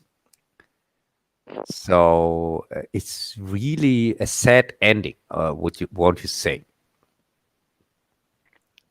Indeed, that's what I was saying. Yeah, but it's really more about the themes in the movie, about the feelings, the themes. I think it's a good mirror of the time where it was made from here in the 70s. I think it was from 72. And you might say it contained a bit of the zeitgeist of the time. Yes, which I think is even it's very much transported from the late 60s here with this flower power generation and so on. And also the soundtrack, which I think is appropriate for that time. It was also a big hit back then, I think. It's a famous song. But nowadays, it's the kind of the only thing that puts me off a little bit when I watch the movie. Because the song comes 2 times. They use it 2 times in the movie. And it's really dated.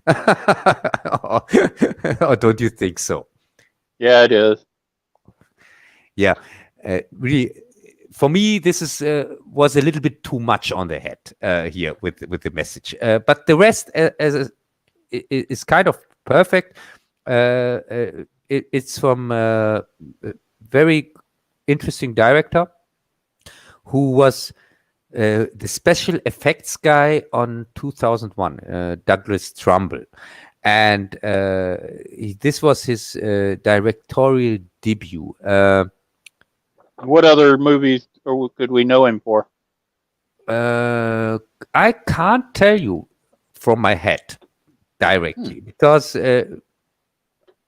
this movie was not a success. By the way, it bombed. It had costs from $1.3 million and made the costs barely back. But that's it. But everybody knows a movie has to make. A modern movie might cost $240 million and only make $20 million back. So by modern standards, it was a great success. Yeah, but from back then standards, it was a bomb, and a movie has to make at least 2 times its budget back, or 3 times, something like that. That it can make kind of a profit, because no, that's true. Because people always forget that half of the money that the movie makes back, kind of half of the money goes to the theaters, so where it is shown. So of course it has to make more than its budget back to make a profit. Right. Well, if it had been less depressing, probably would have made money. I mean, they ended it on a very depressing note. No, I don't think. Do they always have to have everything destroyed? No, this movie. I say it in my review. Why it bombed? It didn't have any kind of advertising.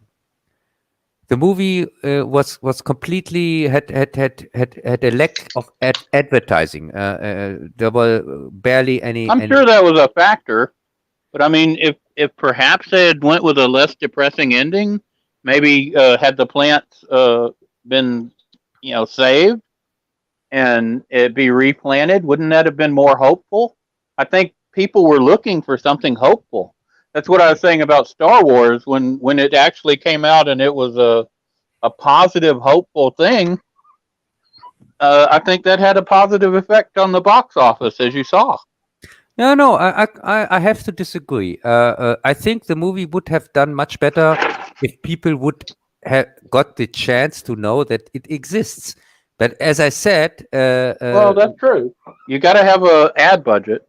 Yeah, so what I have read is the apartment for the advertising completely blew it, and there was hardly any advertising for the movie, and that's really, and that's with a movie that is called Silent Running, so it really run silently through the theaters and pulled and went away without anybody noticing. So this is sad, but on the other hand, nowadays it is a classic for good reasons. It has a cult following, and I'm also one of the fans of the movie, and I really like it. But if you look at other movies like Macon County Line, which wasn't such a great movie and you probably never even heard of, it didn't have any advertising budget, but people enjoyed it and it got good word of mouth, and so they brought it back, and it ended up making a lot of money. Oh, which one? It was kind of a Macon County Line from the early 70s. Never heard. And I think just as an example, if you make a movie that people like and they tell other people about and they go to see it, you can overcome something like a lack of an advertising budget. But if you make one that's kind of depressing and, the main character dies and all the plants are going to die and the earth is once again this desolate, depressing, dystopian future, people aren't going to go to their friends and say, "Oh, you really need to see this because, it's so depressing." And come on, that's not the kind of thing that's going to get good word of mouth.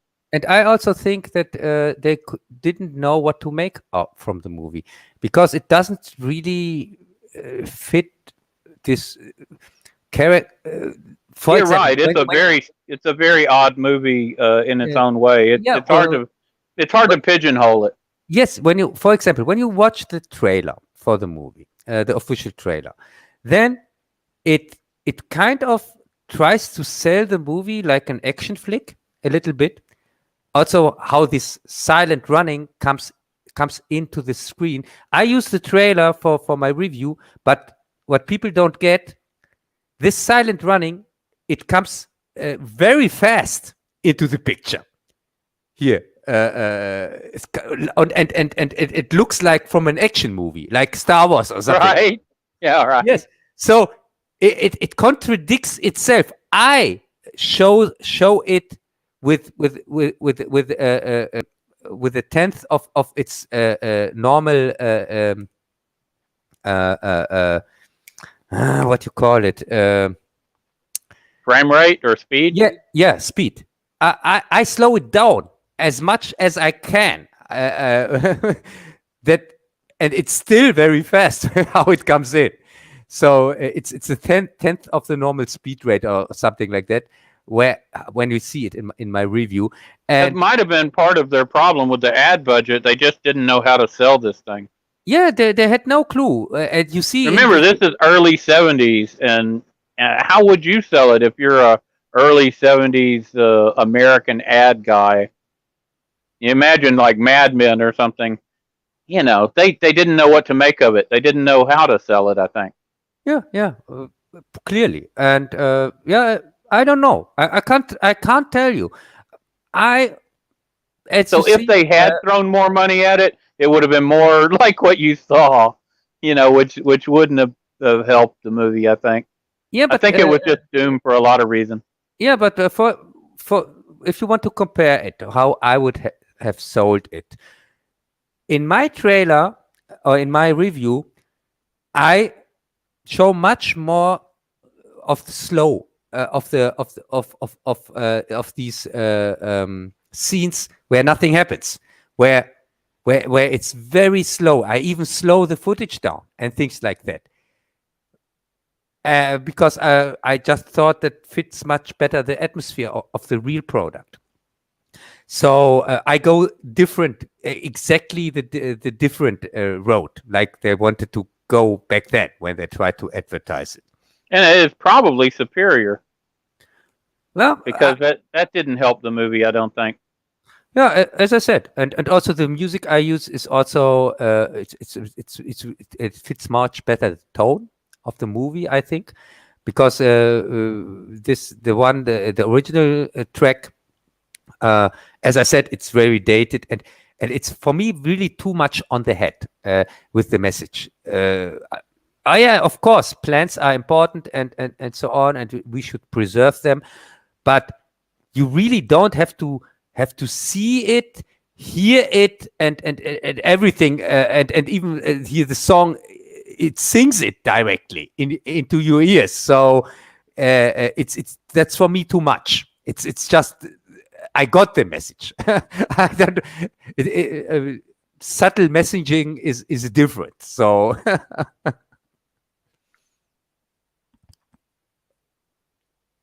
Okay, so what was the other movie, or was that all of that? We're 2 hours into it, and we've only got to Soylent Green. Okay, so the last one was Sardos, and yeah, it's also Zardoz, the one with James Bond. Yeah, with Sean Connery.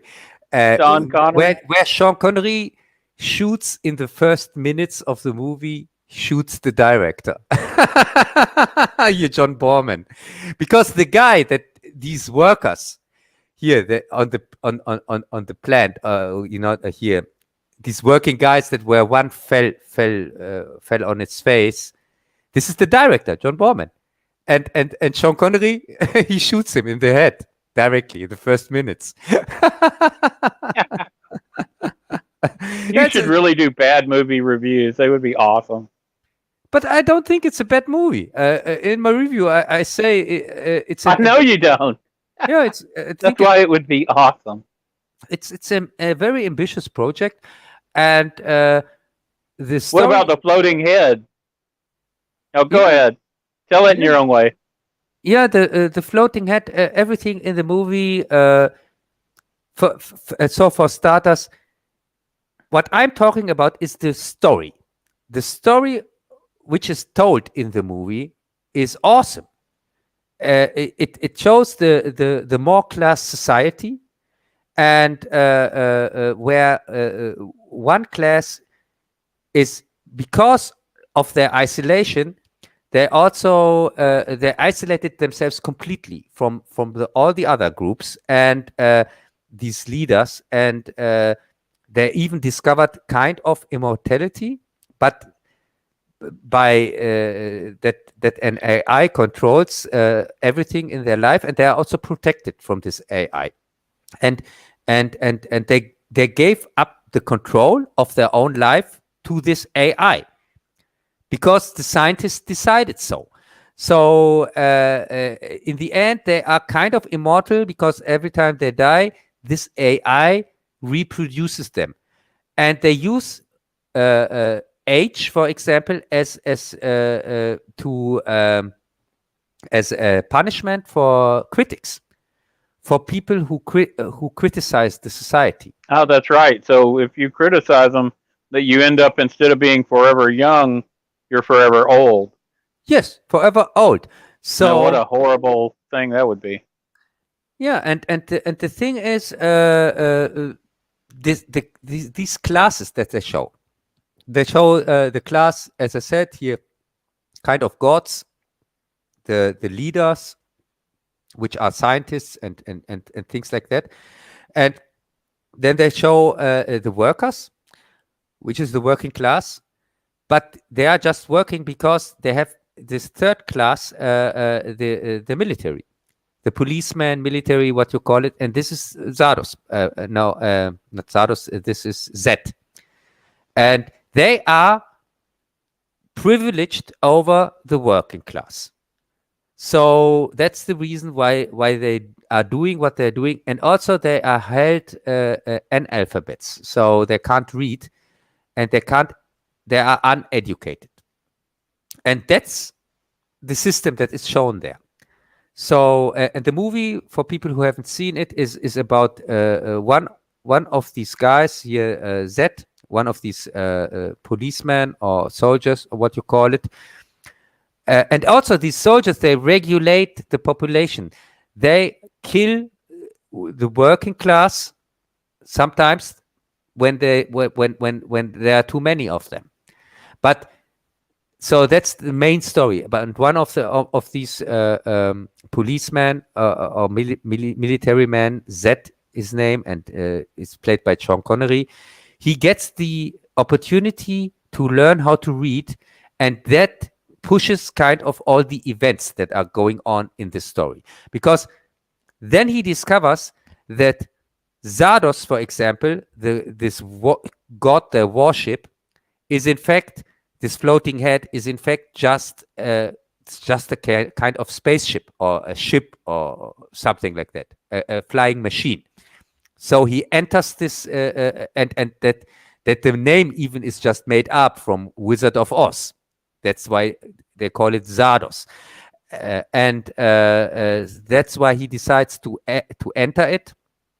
That he can come through the Great Barrier that protects these superior people, the leading people, the gods, whatever, these immortals from the rest of the society, and and there that's the events in this movie.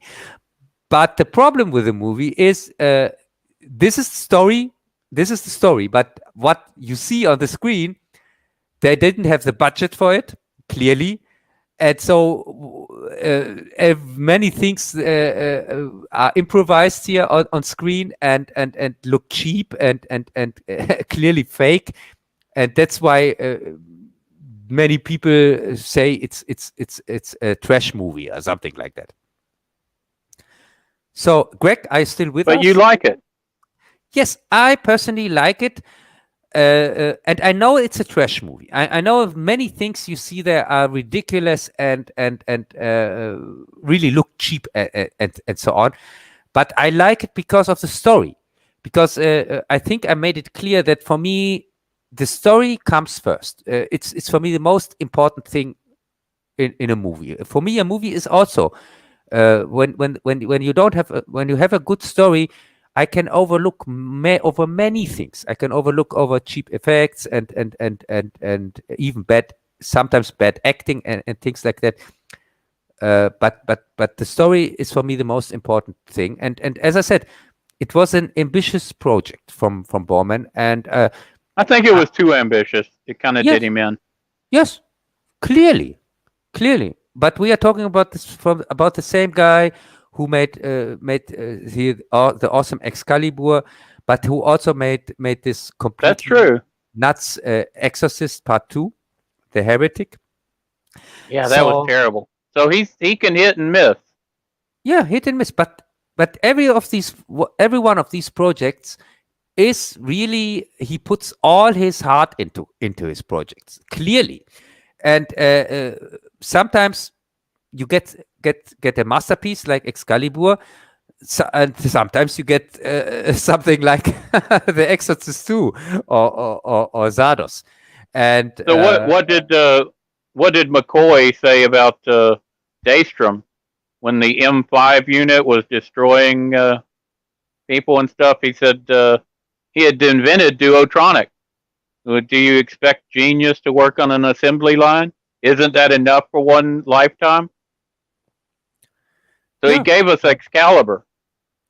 Yes, and so what if he created a computer that ended up destroying half of Starfleet? Get off his back, Cub. Yeah, but as I said, John Borman, and by the way, he is on the short list of directors I'm going to make in the future a retrospective on. He's one of my all-time favorite directors, and very interesting. He made so many interesting movies, and so different from each other. He's not this one-note guy who is just specialized in one thing or one genre or something like that. No. He also think he made even comedies. It's not he made also a movie that was called The General, but it has nothing to do with the Buster Keaton one. It's about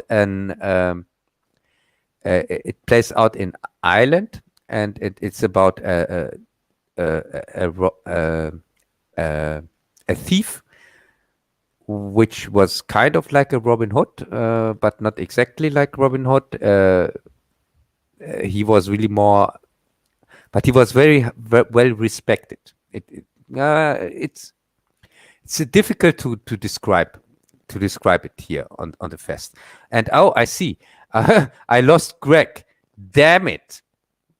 I hope he comes back soon. Greg already mentioned that he has some technical difficulties, and yeah, Greg. Who's having difficulties? Are you having difficulties? Yeah, my internet went down for a minute and then it popped back up. Yes, I told you if you want a good equipment. We've had a lot of storms going on here in Texas. Yeah, I told you if you want good products, good internet products, you have to get German ones. Can't use this. Well, you're supposed to be shipping me all this stuff. I haven't received anything yet. Hey, we have invented the PC and the computer. Don't forget that. I sent you the self-addressed stamped box. Now everybody should send that to Cub if they want videotapes or whatever. Yeah, but as I said, this John Bowman, he's a very interesting director, and in the future, I'm going to make something or a retrospective or something like that, but not this year. Not this year. Sure. This is the year when we need it. People need the entertainment. You're going to have to increase your production. Yeah, no, this year is already completely planned. So I can't stick anything more into that. So yes. So as I said, Zardos, the story reminds me heavily on what is going on today. Oh, and how does that remind you of it? Here, the small class society, where the leaders put all their trust into the scientists and use that as a reason why, for example, they keep part of here they keep the working class working for them, because this military, they use the military to put pressure on the working class, and also keep the military uninformed and uneducated, which really highly reminds me on what is going on right now. Because the only reason, for example, why here people are going with all the nonsense what is going on is the police state, which is police, military, you can call it what you want, but it's the only reason. Or you can't tell me that people, even if put on masks to go shopping, they do that because they think there's a deadly virus outside. Of course, they do that because they are afraid of getting fined or getting from the police arrested and things like that. So yeah, they're definitely afraid of that. Yes, and also don't forget, the reason why they aren't really that afraid of it here in Texas, though. Yeah, and also the reason why the reasoning for the doings of the people in power is supposedly science, like in Zardos. Because in Zardos also they talk about here this normal people, the working class, and also even the military people, that they are lesser people, that they are kind of not worthy. They should be kept stupid and should do just their work and don't question things and things like that. So exactly what is going on today. Because our leaders also think we are stupid and we have the deep state that runs everything from the shadows, which don't tell anybody anything. So yeah, for me, it's almost like the Indian caste system, where you have the untouchables, which would be where you are, Cub, and then up you have your soldier class, You have your workers. You have your Brahmins, which would be the elite. Yeah, I don't know if that's how it's built today, but I know ancient India had that. You know, yeah, one of the interesting things I've been watching lately is the Lone Wolf and Cub series of movies, which is what you named your channel after. yes, yes. It's a great series, a great series of movies, and a great series, TV series. For me personally, probably my favorite because it's just so well made. It's really. But you are watching it right now. What Yes, do you think? I've just started into the TV series and I watched all the movies. I had known about them, but I had saved them. Are we past talking about this other stuff so we can move on to more interesting stuff? Or Yes, of we've course. got 2.5 hours, 2.5 hours in on the very first thing. Yeah, sorry. We- that was item number one. I estimated 40 minutes. Like, oh my god. Hey, it's your plan. So I'm just doing It's what like I'm told. you're doing the bad execution.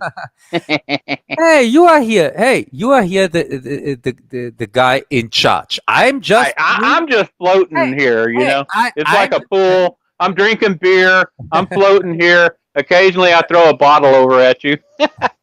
hey, I'm You like know, I'm like Zed here in Zardos. I'm just doing you what are I'm like that told. in Zardoz. This I'm is just like Zardoz. Oh my hey, god, I'm trapped in Zardoz. I'm just doing what I'm told. Okay. Uh huh. Uh huh. No, but I was just when I was watching the movie. Do you think that Lone Wolf and Cub captures any of the zeitgeist of the time? What would that be? A couple of 100 years ago of Japan, and I'm talking about not so much the main storyline and the action and him using the battle in the card. Now, I'm talking about when he goes to the inns and interaction with the people and things like that. Uh, Is that what it was like at that time? Because uh, this is made by the Japanese people, and were they trying to recreate that time in some way, or was this just a fictionalized version that has nothing to do with what their lives were like? I can't really tell. You Because can't tell. You named your channel after this. I thought you yeah, would be like an no, expert. no, Greg. The thing is, Japanese are especially known for the secrets they keep with their culture. Because Yes, but you were their allies. Germans and Japanese were allies. yeah, I Y'all know, should know the I know. secrets, right? No, but I'm serious here with that. All right. It's very, very, very difficult to get information about Japanese history. It is. I've tried. I thought Yeah, maybe you had more yeah, insight into it. but I see what you where you come from when you ask is that what we see the representation on screen? Uh, Like in the one could, movie where they do the fire dance, it feels like that's a real thing that they had. I would You remember they had the princess and I forget the movie, but I don't know. I would say it I could think it was Hidden uh, Fortress. You've seen uh, Hidden Fortress, right? yes, of course. Okay, they have the fire dance during that, and even though it's just part of the story, it feels like that was an actual event that they actually had, and they incorporated it into their story. And to me, that's one of the interesting things of cinematography is when it interacts with the actual sociological aspects of history. Yeah, I would I would say it could be how it went on back then, but I have no clue. And but in my mind, I picture it that way. When I think about that time from Japan, I think about Lone Wolf and Cub. I think that's at least in my mind. And also when you see movies from Kurosawa, as you already mentioned here, the Fortress, or the Last Fortress, and Seven Samurai, and things like that. And yes, I picture it like that. I think because it's the only information I have. But here, especially in the Western, countries, you can't really tell. I think many things we have it in our minds, what we guess it could be that way, but we have really no clue. You really should live there or know Japanese people or things like that to get a picture. But besides that, you just can guess. And yeah, that's my opinion on that. It has the feel of reality, though. Yeah, it feels real. And I think that's a reason why it's so popular. And also outside of Japan. And it's popular in Japan, which I think perhaps reflects that it might hold at least some semblance of reality. It gives you a window into something that, like you say, as outsiders, we're not allowed to see. And I found that very interesting. Yes, it is. And as I said, it's the storytelling in Lone Wolf and Cub is really outstanding. It really is good, isn't it? We need to do a show just on that one of these days. Yeah, we should do one because this is one of the rare cases where, first off, the TV series and the movies, the cinema movies, they came out at the same time. They are all from the same time period. They are all from 1972 to 1976. This is the time span where everything was released, and they have the same actors, and they have even the same story or the same storylines. But in the TV series, you get more background on the storylines, which are told in the movies, and they are differently in a different order, and they also don't have the same outcome, by the way. So you can watch the 6 Lone Wolf and Cub movies, and you can also watch the 40 part TV series, the 3 seasons, and even if you get the same story told, you get a different story. It's a little bit complex to explain that. I don't think they ever really, at least in the movies, they never really ended it. They never resolved, and maybe it shouldn't be resolved. Oh yes, I think in the last one they kind of resolved it, because you have in the last one the big fight between him. You have the big fight. Yeah, between him and his enemy, the guy who, right, the head of the clan. The head of the clan, but I can tell you, you get a real resolution in the TV series. There is a real resolution there. Okay, well, I'm only in the first episode of that. Yeah, and the TV series. I thought maybe Jez or y'all guys would be watching that, but so far nothing. And I can tell you how I would watch them. I would watch them exactly like you did. I would watch first the movies, all the 6 movies, and then I would watch the TV series. Well, that's exactly what I did. Yeah, this makes most sense, and also it has also a little bit to do with the pace, because the movies, of course, are more fast paced than the TV series, and which makes sense, because for cinema movie, and of course they are more cinematic and things like that, and so, but with the TV series, you have also this episodic telling, you have these episodes which are concluded in themselves, but you have also this overarching storyline that goes through all the 3 seasons, which reminds me on Star Trek a little bit. But on both Star Trek, not just the original TOS, but also how the Next Generation was told with these overarching storylines. So best of both worlds, kind of. And I'm really curious what you are going to say when you watch the TV series.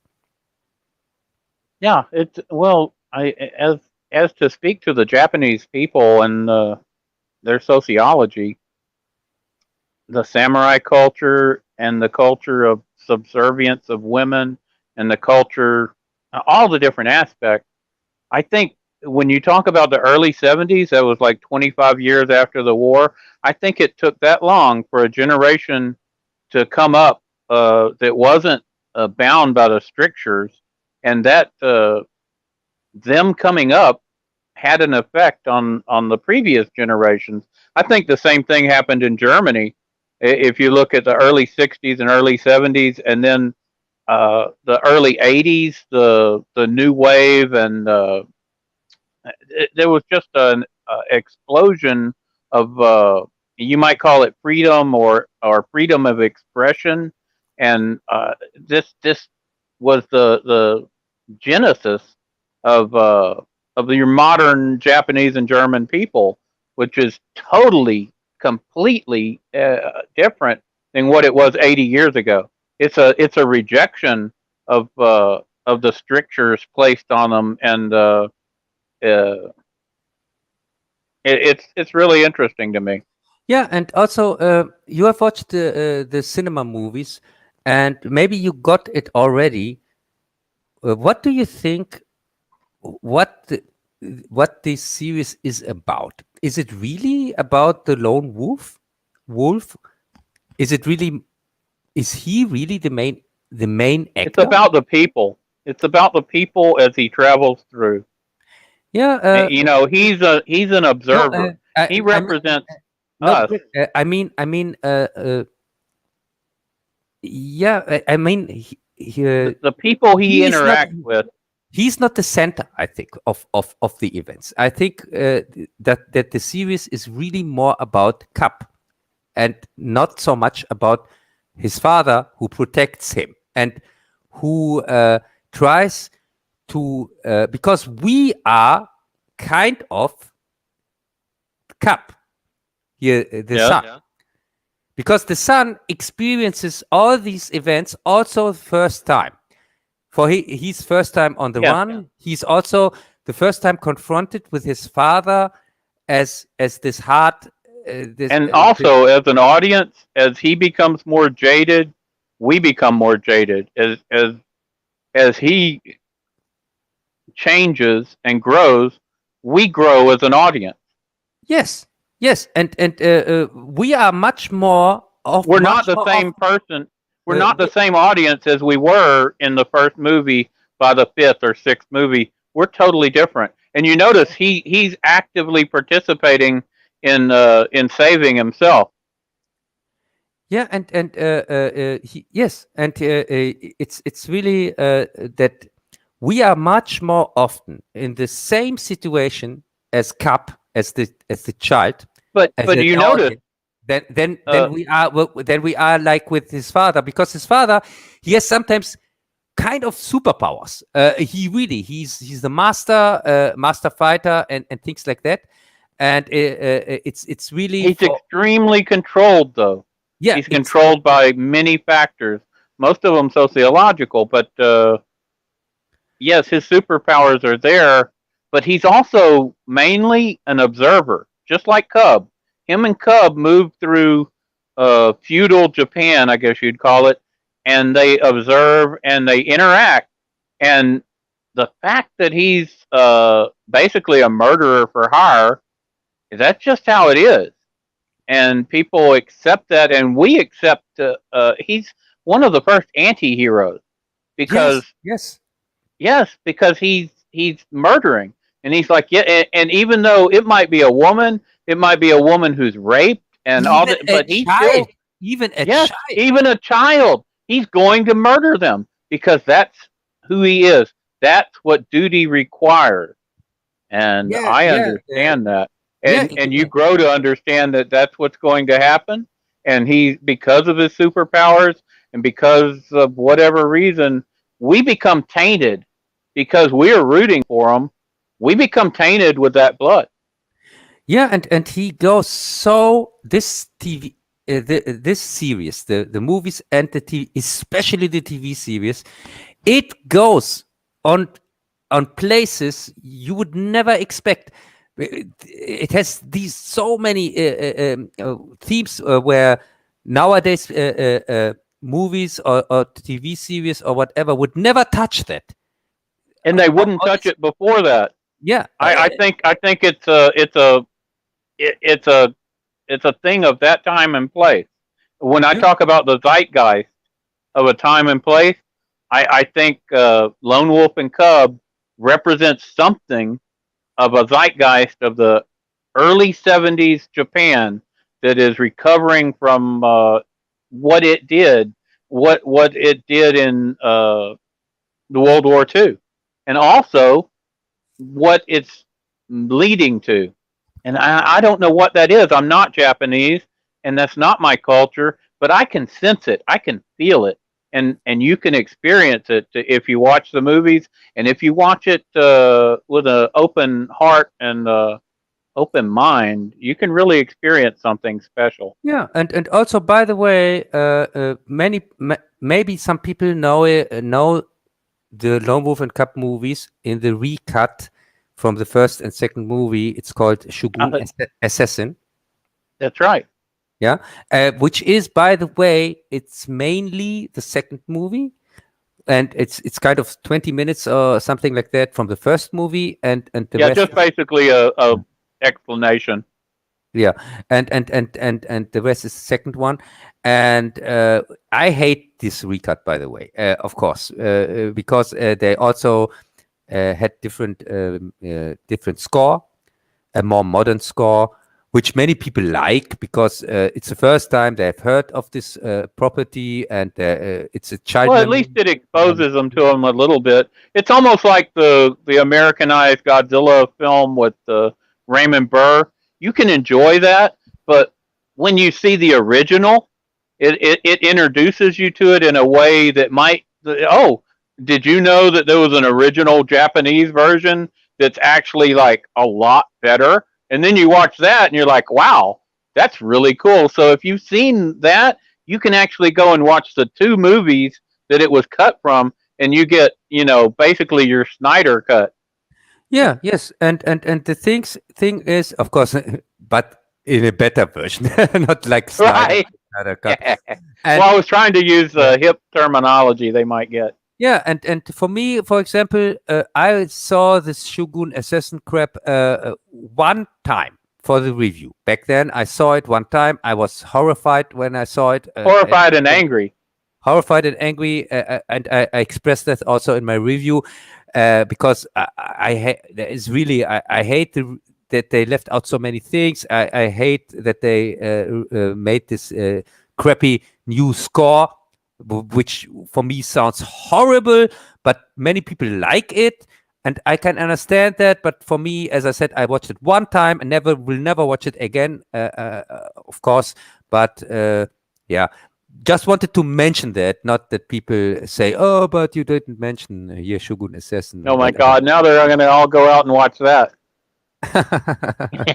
Yeah, because it's also a dubbed version, though. Don't forget that, because it's the only way you can watch it in English or in German, because we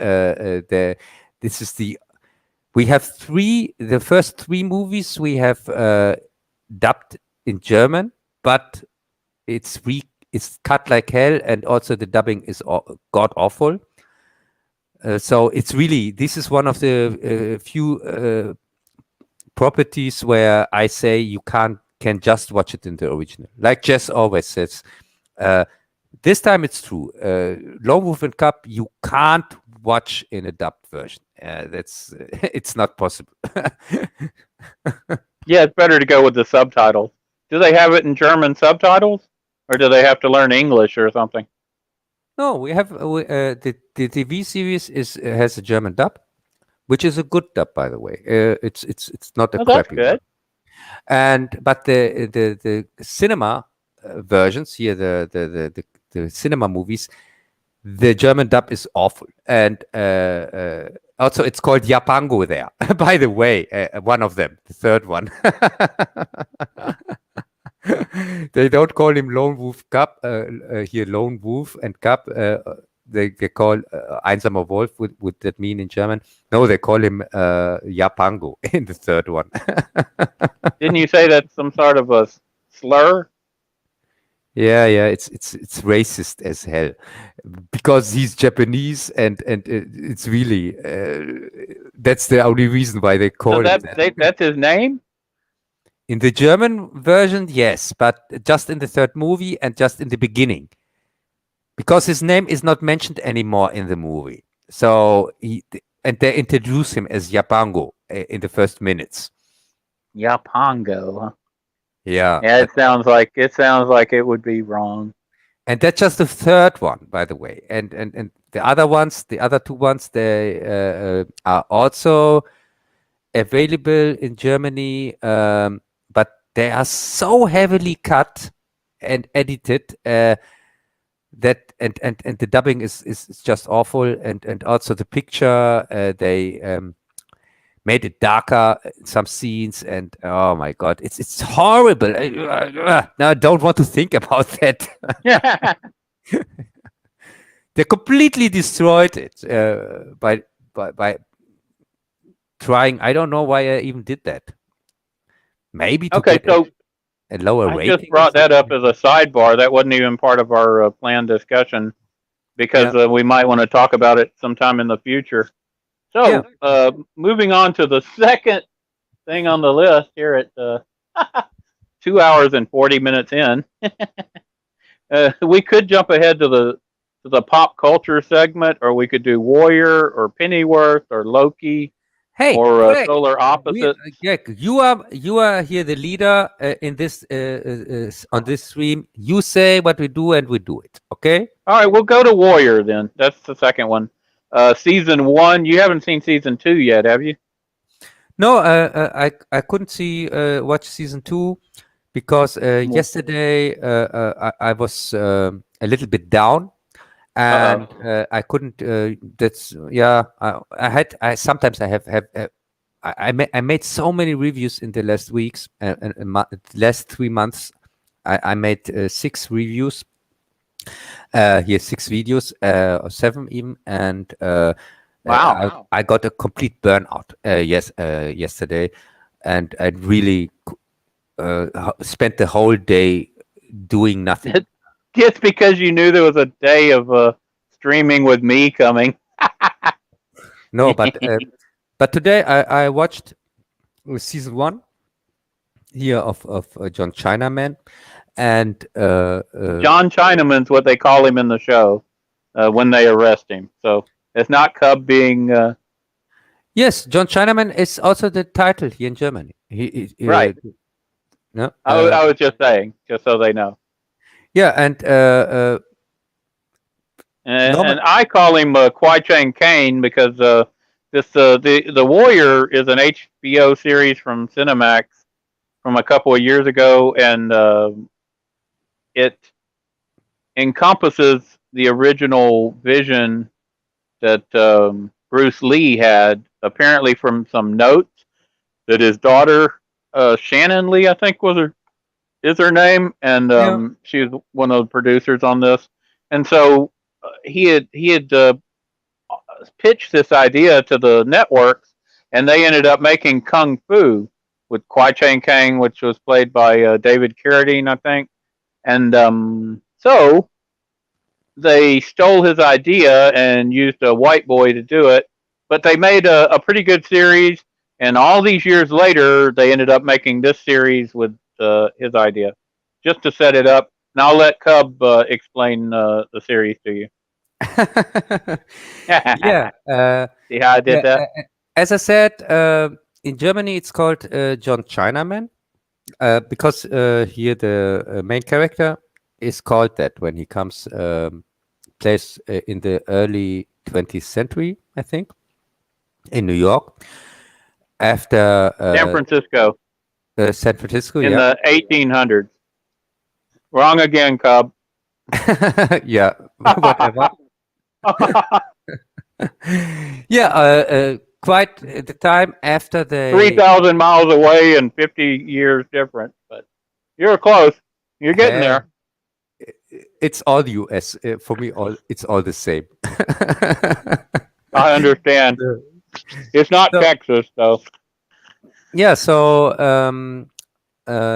it's quite after the time where they made the train, the railways for the trains, and so we got to see the life in Chinatown with the different groups, and there's still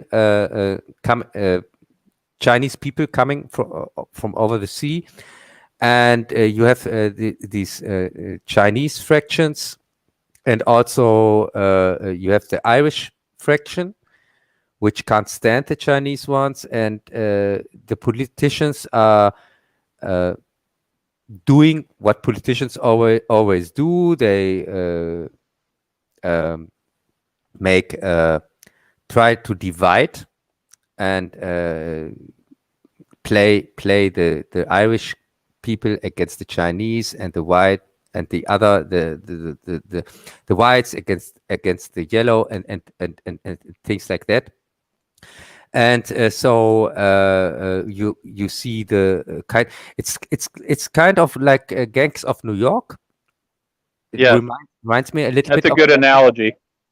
And the series itself is not quite on the level of Rome or Deadwood, and I would say especially Deadwood, because Deadwood plays in kind of the same time. It's also kind of like a Western series, a little bit later, I would say, time period, because the people there also use partially guns and so on, like in the Wild West. And you have even a Southern guy, the police officer, who joins the police there, and it plays also a main. For me, he's a main character in the story. He's like the only good guy in the show, at least the only white guy who's good. Almost every white male ends up being cowardly or evil, or that's how modern writing is. Yeah, but, and he's kind of the placeholder for the audience, I guess. Because you think? Yes, because he's kind of nice guy, and he experiences all these things for the first time, like the audience does. And the police is completely corrupt, but everything is corrupt in this place. The politicians are corrupt, and the leader of the Chinese groups are using the normal Chinese that come over for work, and it's kind of like a slavery for them. Some are even slaves. I think this is set in like the 1870s, which is Kung Fu's time from the Bruce Lee pitch meeting, and it would have been about 10 years after the American Civil War. So this guy coming from the South, he had fought in the Confederate Army, which you can say, well, they're fighting for slavery, but 99% were not slaveholders. They were mostly fighting because the Yankees kept marching south and burning their cities and stuff. So they lost all their land, and their cities were burned, and a lot of them were displaced. And if you came back, a lot of them were killed. So they went to other places like San Francisco and stuff. I'm just giving you a little setup from what I know. My family is Southern, and we were here way before the Civil War. We were here in Texas. No, with slavery, I didn't mean the U.S. I mean the Chinese people. Oh, I understand what you meant. I was just giving you a little backdrop for the Southerner, where he had come from was the South, and this is 10 years after the Civil War. So his home and family and everything had been destroyed, burned out, and he had made a new life because it was nearly impossible to live if you were a soldier coming back home. Your home was burned down, your land was confiscated by the Yankees. You weren't allowed to even work, basically. So a lot of them moved on to different areas. Yeah, but the Chinese people, as I said, many of them were. And they were escaping from slavery in China, basically. Yeah, try to escape from slavery in China, and now they have to work here to pay for the ride here that they came with the boat, and some of them are really there are slaves for the Chinese. They are the Chinese who paid to bring them over enslaved them here, which probably is accurate. Yeah, and so and also they get so little paid and have so much work and so on that it is also, even with the Irish people, they are also, it's if you get so little payment and have so much work and if you can't work anymore, you are completely fucked because that's right, and you get no medical treatment, and welcome to the United States. That's how it's going to be. Yeah. So you can say this shows this modern slavery where people don't.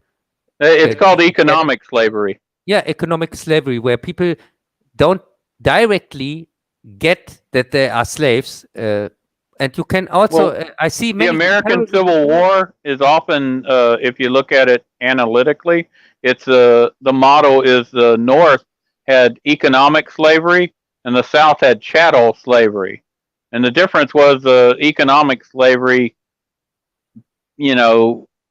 It was in a way harsher because when you couldn't work anymore, you had to just go out and die. At least the South, they would take care of you. Of course, they had their brutal methods and whatnot. Either way, it was two different types of slavery, and the economic slavery prevailed, and that's what continued to prevail until the rise of the middle class under Teddy Roosevelt. It was really bad here. Yeah, and as I said, I saw many comparisons to nowadays, because nowadays many people also think they are free, or they're in a democracy, or whatever, but in fact they are also economic slaves. Not so bad as you see it in the series, or back then, 100 years ago, or something like that, or 150 years ago. But still economic slaves, yeah. Yeah, but still economic slaves, and you can see in the series also the same people in charge and in power, and also playing their games. You have also hints of the deep state even back then. With the politicians, even today, most people have no savings and they live paycheck to paycheck. And if you can't keep working, you're screwed. You got nowhere to live. You've got no medical. You've got nothing. You're done. At least here in America, you're out on the street as a homeless person. Yeah. Not that I'm not pro USA. I could chant USA, USA. Yeah. But yeah, and also that's reality.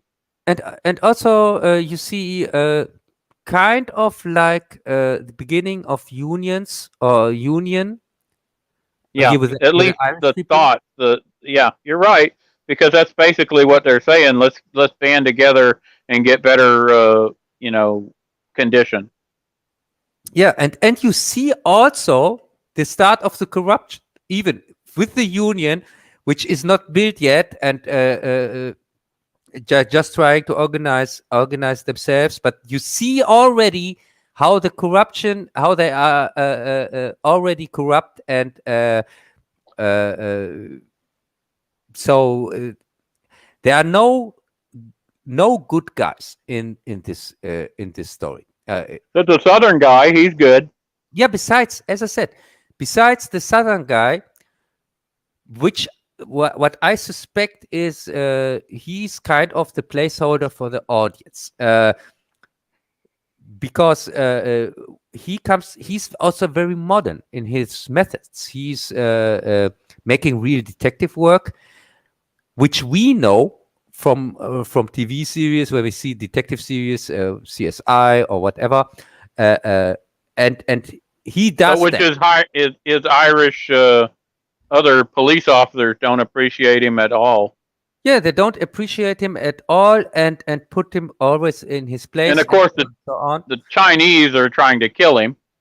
Yes, the Chinese trying to kill him, and it's very complicated what is going on there. But the action is good. It's got some good fight scenes.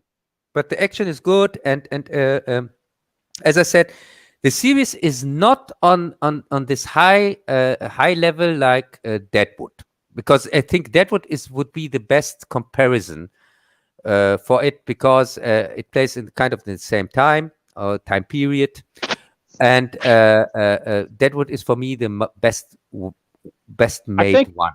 From this, I think one of the producers of Banshee was involved in it. I think Banshee is a great series.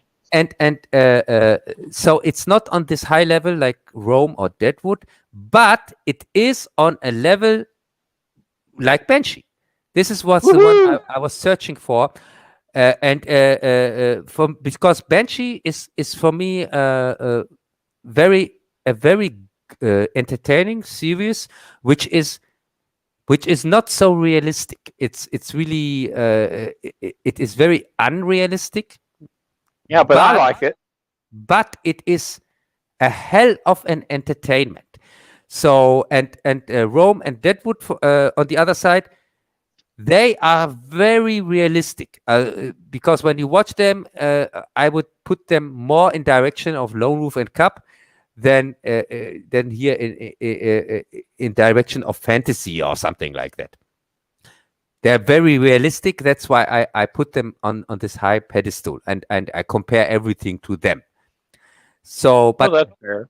But Banshee is also very good, but but in a different way. Banshee is good because it's fast paced. It has a very interesting story, and I think what bogs Warrior down is the whole racism thing and politics. They get a little too much into that. The acting is good, and we were going to talk about the lead actor, the one you call John Chinaman and I call Kwai Chang Kang. He's also in one of our trailers we're going to mention. Spoiler. Yes, he's in this new G.I. Joe. Should we mention the trailer? Yeah, the G.I. Joe trailer. Yeah.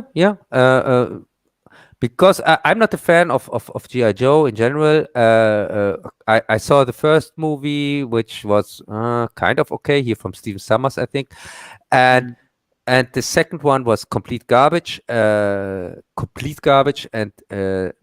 now there's a new try with Snake Eyes, or what it's called. I really don't give a crap on G.I. Joe, but when I watched the trailer, the first thing you see in the trailer is John Chinaman. Right? And I agree about the G.I. Joe movies. I don't even really know. I didn't watch the comic book or the TV show or whatever, and it always seemed kind of jingoistic. But you wanted me to watch this trailer. I watched the trailer, and I kind of liked it against what I thought I was going to experience. I was like, this might actually be worth watching.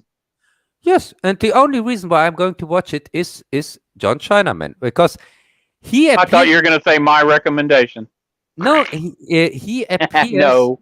In the trailer in his outfit like in the TV series. Yes, he is. And then we he just watched changes him. in You the just trailer. watched him earlier, like yesterday or today, and he looked exactly the same, didn't he? Yes, and I thought, oh my God, I have the wrong. I'm watching the wrong thing. I'm still watching John Chinaman instead of the trailer I want to watch, because he appeared. It wasn't just his clothes; it was his attitude. Everything was the same. Everything, and then even in the trailer, because I think the trailer shows the really the beginning of the movie, because in the trailer he changes his outfit completely after the first 30 seconds, and then he has no beard anymore and looks completely different. He has other clothes, no beard anymore, and you hardly maybe GI Joes aren't allowed to have beards. I don't know. No, you hardly recognize him anymore when you because if I thought, oh my God, he's just in the first seconds of the trailer, and then he's gone. But then when I rewatched the trailer, I saw, oh, he's the same guy. He's just shaved the beard, and now you can't recognize him. How he looks like everybody else, and you don't recognize him anymore. So I would say tentatively, I would recommend seeing the G.I. Joe movie, which really surprises me. I didn't think I would recommend that. And as for the Warrior series, to finish up, my favorite episode was episode 5, where they're traveling in a stagecoach, and they're in that western town, and they all have to band together to fight against the bad guys who are attacking them. Did you have a particular favorite episode? My favorite episode. First off, I like the whole story. And I watched of the whole first season. Yeah, of the whole first season. There is no episode where I say this one sticks out. It's so bad that it sticks out. It's so boring or something like that. Oh wow! That's a first. Because the whole story is really interesting. The whole story, but there's one episode that kind of sticks out because it's a side story. It's the one where they have to where they are in this station. They have to get this body, the dead body, and that's the one where they were traveling through the town with the dead body in the stagecoach. That's my favorite. Yeah, I don't know at episode 5, I think. Yeah, could be 4 or 5, and this one sticks out as a side story because it's the only one where because all the other ones are playing in the town, and right, this one's out of town.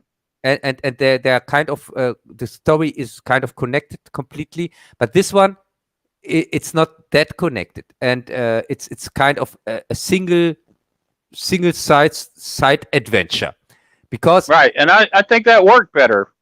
They don't they don't refer to it anymore after, because the boss clearly the father here of one of the guys clearly set them up. Not telling them about the gold, and in the body.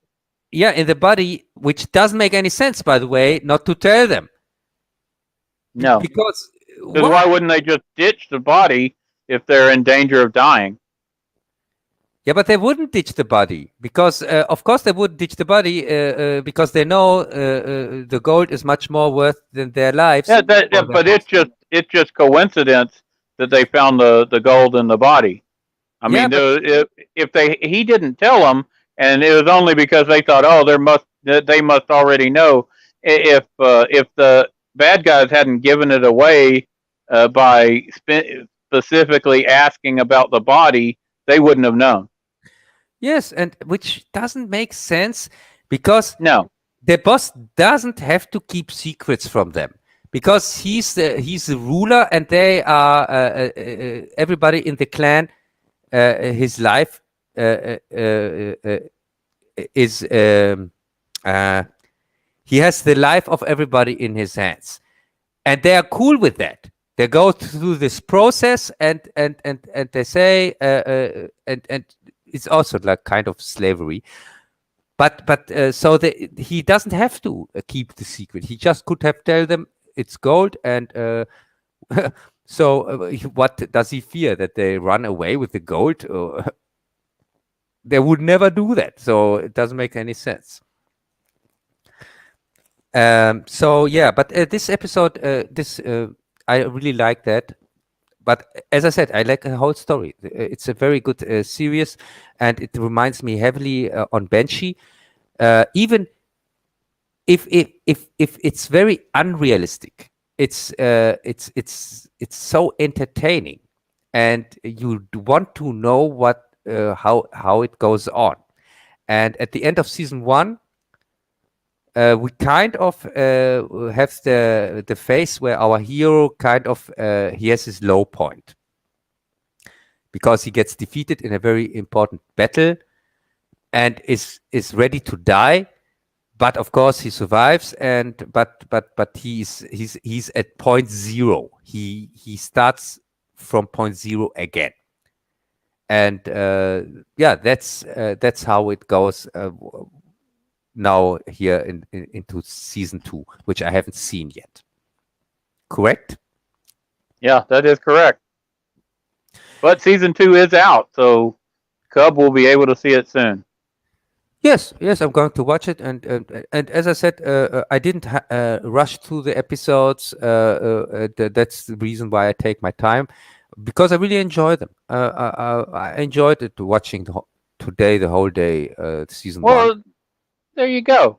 The whole point of a lot of this is finding stuff we can recommend and people can enjoy, right? I mean, we're not just here to bitch about stuff and say, oh, everything's terrible and the culture has collapsed and there's nothing to watch.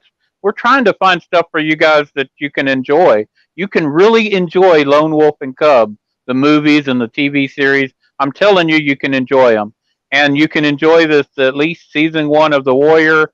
And I think what we're going to do next is Pennyworth. You want to discuss that? Yes, Pennyworth season 2. So I wasn't happy with season 2. Not the whole season. I wasn't happy with the first episodes. I thought they were kind of filler, and also that they dialed the story back, which I can't stand. I like it when the story goes forward, and also I can't stand when characters contradict themselves. When they act completely, when it doesn't make sense. Yeah, when they act completely against how they're set up. Which, by the way, in John Chinaman, to go back to that, you have what really makes the first season so great are little things that you get are set up and are paid off later.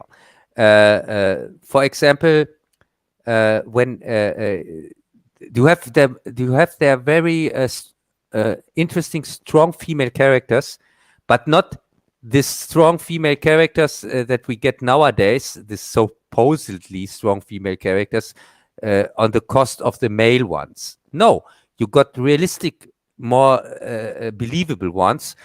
And one of them, for example, that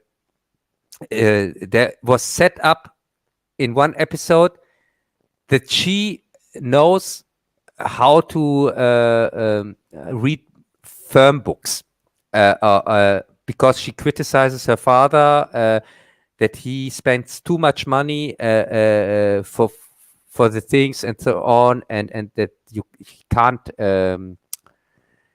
run his company like that. So for me, I haven't seen season 2 till now, but it would make for me total sense if she now runs the company, or if she helps running the company, because They established that she knows what knows something about it, that she's into the books and things like that, and knows also where the problem lies. Why? I agree. It's not that women are overpowering or bad or something. We just want the story to be normal, to it to flow organically from how it should flow. Yes, like you say, it's not at the cost of the male character. Yes, and also in this series, at least in the first season, the women, one of the women is kind of the main bad guy, and she's not set up as the strongest or whatever, and more powerful than the man or this crap. No, she uses her natural skills that she can manipulate the man surrounding her, and as you would expect it to be in that time and place. Yes, for example, she becomes the head of one of the fractions by marrying. She had to go to marry some old guy to save her family and to save her brother, and so she uses the situation to take over the company. But she doesn't take the company over because she's stronger than anybody or faster or has more skills or whatever. No, she uses her brain and uses tactics and so on and place the tough guys against each other. That they beat each other in a clever way. And there are many things like that in this series where you can really enjoy what you are seeing, and where you get character development for many characters, for the good guys, for the bad guys, and the even worse guys, because there are not really good guys there, as I said, besides of the southern one. And this is what I really like about it. So yeah, and Penny Worth, season 2. You don't have that in the first episodes, but later on it kind of, I think it kind of saves itself. Let's say the second half. Go ahead. The second half of season 2, I think, redeems itself again, because at the end, the characters kind of are in the same mood like you know them from the first season. Yeah, and I don't know. What do you think of season 2? Did you like it, like season 1, or do you think it's weaker, or is it even better?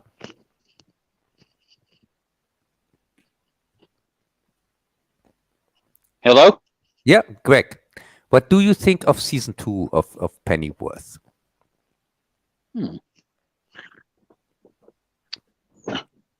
Well, I agree that the initial episodes weren't that good. And it's ironic, the first, 4 episodes were shot before they had a COVID break. But when they came back from it, and there was speculation that the series might be shut down permanently, they did a good job. It was like night and day. I think the first 4 episodes and the 6 episodes after that are totally different. Yes, I agree on that. I would have to separate it. The first 4 episodes were boring. The characters did not act like they should have. Like, he gathers all this money together.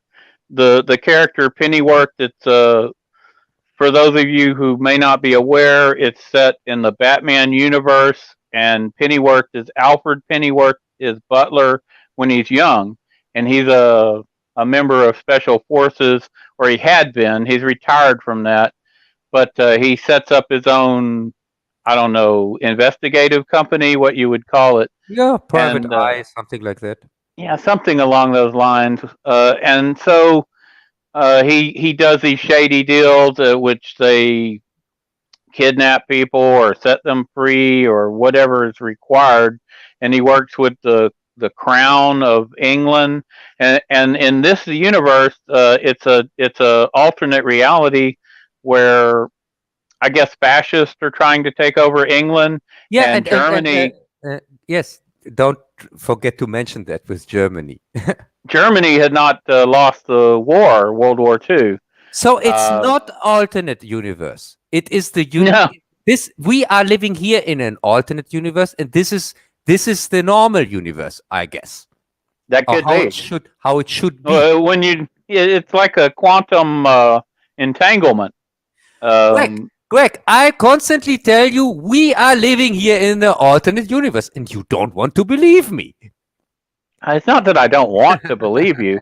I accept that this could be an alternate reality. It depends on where you're from. But in this reality that we're talking about, Pennyworth, the Germans, I'm not sure if there's a World War I, but there seemed to be a World War II, and I don't know if Hitler was involved. They don't really discuss any of that, but it's clear that there was a incomplete conclusion to the war, and the Germans didn't lose. I don't know if they even fought the Soviets, but at any rate, I would love to hear more about that, but they don't really go into that. We just have like a brief news report or two. So you're dealing with Alfred the butler when he's young, and he's just great. In the first season, he's just expert at everything related to military tactics and stuff. But at the beginning of the second season, his mother gets kidnapped. He hands over this ransom money, and these bungling kidnappers are able to just take all the money and escape. Yeah, and don't forget, he has his team with him, and his team are also like him. They are all experts. And not just that, the police come and surround the whole place, and yet they don't capture these people who are escaping. They don't. It just seems totally out of character, like Cub was saying, for what the original first season had been, which was very well done. After these first 4 bad episodes of season 2, it becomes a different show. It becomes like the first season again. Yeah, and go ahead, Cub. We should mention that in the first season, the fascist party takes over Britain, and but all except for London. You have the Queen. You have the Queen and whoever the non-fascist. I don't know what I forget what their name was, but the non-fascists, the holdovers, the royals, they are holding on to London. And, there's a very interesting detail in this first season. The fascists are not portrayed as worse than the actual democratic party or whatever, what is ruling also here with the Queen and so on. They are even at the beginning, they are even portrayed as the bad guys, kind of, because the methods they use, because they torture somebody. Yes. And they torture the leader of the fascists. Yes, and they torture him because he is the opposition, not because he did a crime or something like that. They torture him for political. His crime was opposing them.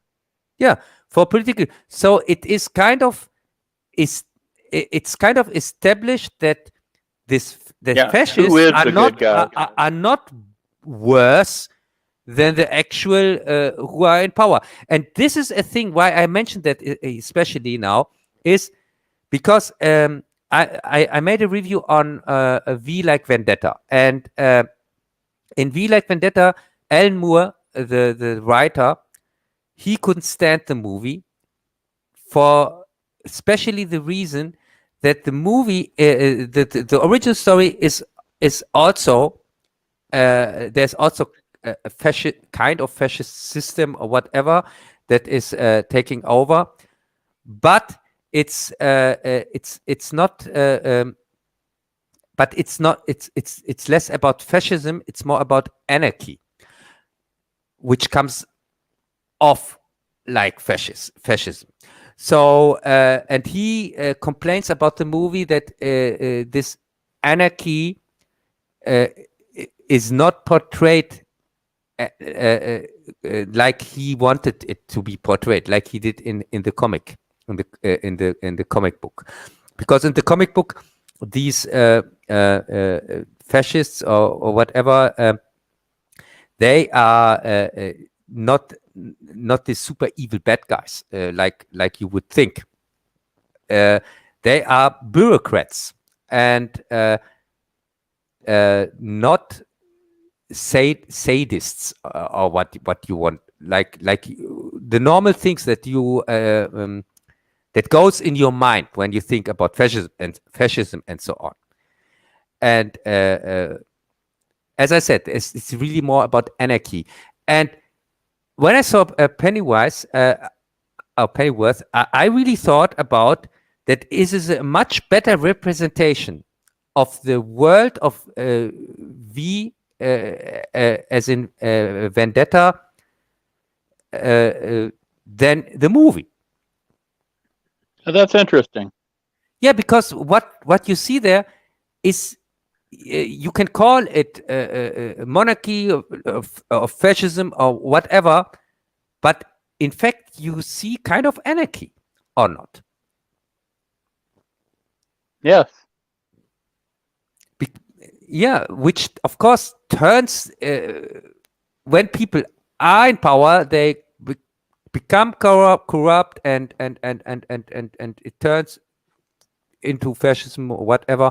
But in the first place, not the saying power corrupts and absolute power corrupts absolutely. I think when they get the absolute power and they have no checks and balances against them, that's when they turn evil. Yeah, and this anarchy thing, you have one person here, this woman, this lesbian woman, whatever, which is kind of a main bad character there, you think at first, but seems to turn out to be the most loyal one, even, and it's really bizarre. That is ironic, isn't it? Yeah, it's really bizarre, because she's at first she seems like the one. Well, she's almost a lunatic. Yeah, but then she is really the most loyal one, and also when you think that also the leader, he really believes in what he says. He's not really just this super evil guy or whatever. And as I said, there were so many things that I think that's the most dangerous type, is the ones who truly believe. Yeah, but as I said, there were so many things that reminded me on the novel here from Moore, where I thought, oh my God, here it's so much better portrayed, like it was in the movie, in the real movie. So yeah, the V for Vendetta. Yeah, the V for Vendetta movie. Well, that's interesting. That's an interesting take. Yeah, I didn't expect that. I just wanted to mention that. And if we jump to the end, I don't want to spoil it for everybody. Me and Cub, go to great pains to try to explain and give information without spoiling as much as we can, because we want you to enjoy these shows that we say are worth watching. And I think we should mention that at the end of season 2, his captain, the one who he had worked for, and he ends up having an affair with his wife, and things go badly back and forth. But do you remember the war doesn't end at the end of season 2, but he goes into that van and he becomes a superhero with the power of that. They try to use a what is the name of the device? It can kill with the chemical weapons of some type, and Yes. he takes it into himself, and he becomes this blue superhero. And really, this is the first Batman type villain. This is the first thing we've seen that's really a superhero related thing at all. In the first 2 seasons, is his captain from the special forces or whatever who wanted to kill Pennyworth and almost did. And Pennyworth had been with his wife and stuff. He becomes a superhero, and he's fighting against the fascists at the end of the season. And it looks like they might win, or at least not be defeated, because they were about to be totally wiped out. Yes, and Stormwind or something they called it. Yeah, and also we should mention that Bruce, no, not Bruce Wayne, here the father, Thomas Wayne, yeah, and Martha, they meet each other in this series, and right. They become a couple, and they have a baby. And do you remember what the baby ends up being? A girl. So I guess Batman is going to be a girl. Did you notice that? What? But no, they don't have. When she has the baby at the end, it's female, and that's supposed to be Batman. Is it female? Really? I can't remember. Okay. Yeah, I didn't want to tell you because I knew it would upset you, but yeah, no, can't remember. So it's going to be Batwoman. So yeah, maybe, I don't know. It's an alternative timeline anyway. It's alternative. You've got Germany, which wasn't wiped out and bombed out of existence. Probably America didn't come over and save Britain's butt. Yeah, which is a positive thing, I guess. So well, hey, y'all didn't declare war on us. Who knows? Let's see how this story goes on. But, right. We still don't know what happened. You're right. Yeah, but does the story go on, or is it cancelled? I don't know. I think it's going on because they finished season 2, right? Yeah, and but I have no clue. And it's a popular series on Netflix. I mean, it's on a movie channel called Epix. Okay. But I haven't heard if it's canceled or renewed. Yeah, which is not a good sign because. But it is a good sign because it had shut down because of COVID after 4 episodes, and they said it might be canceled, and instead they brought it back. And they brought it back because it had high ratings. Remember, this is a little bitty movie channel. It's not like HBO or these other movie channels.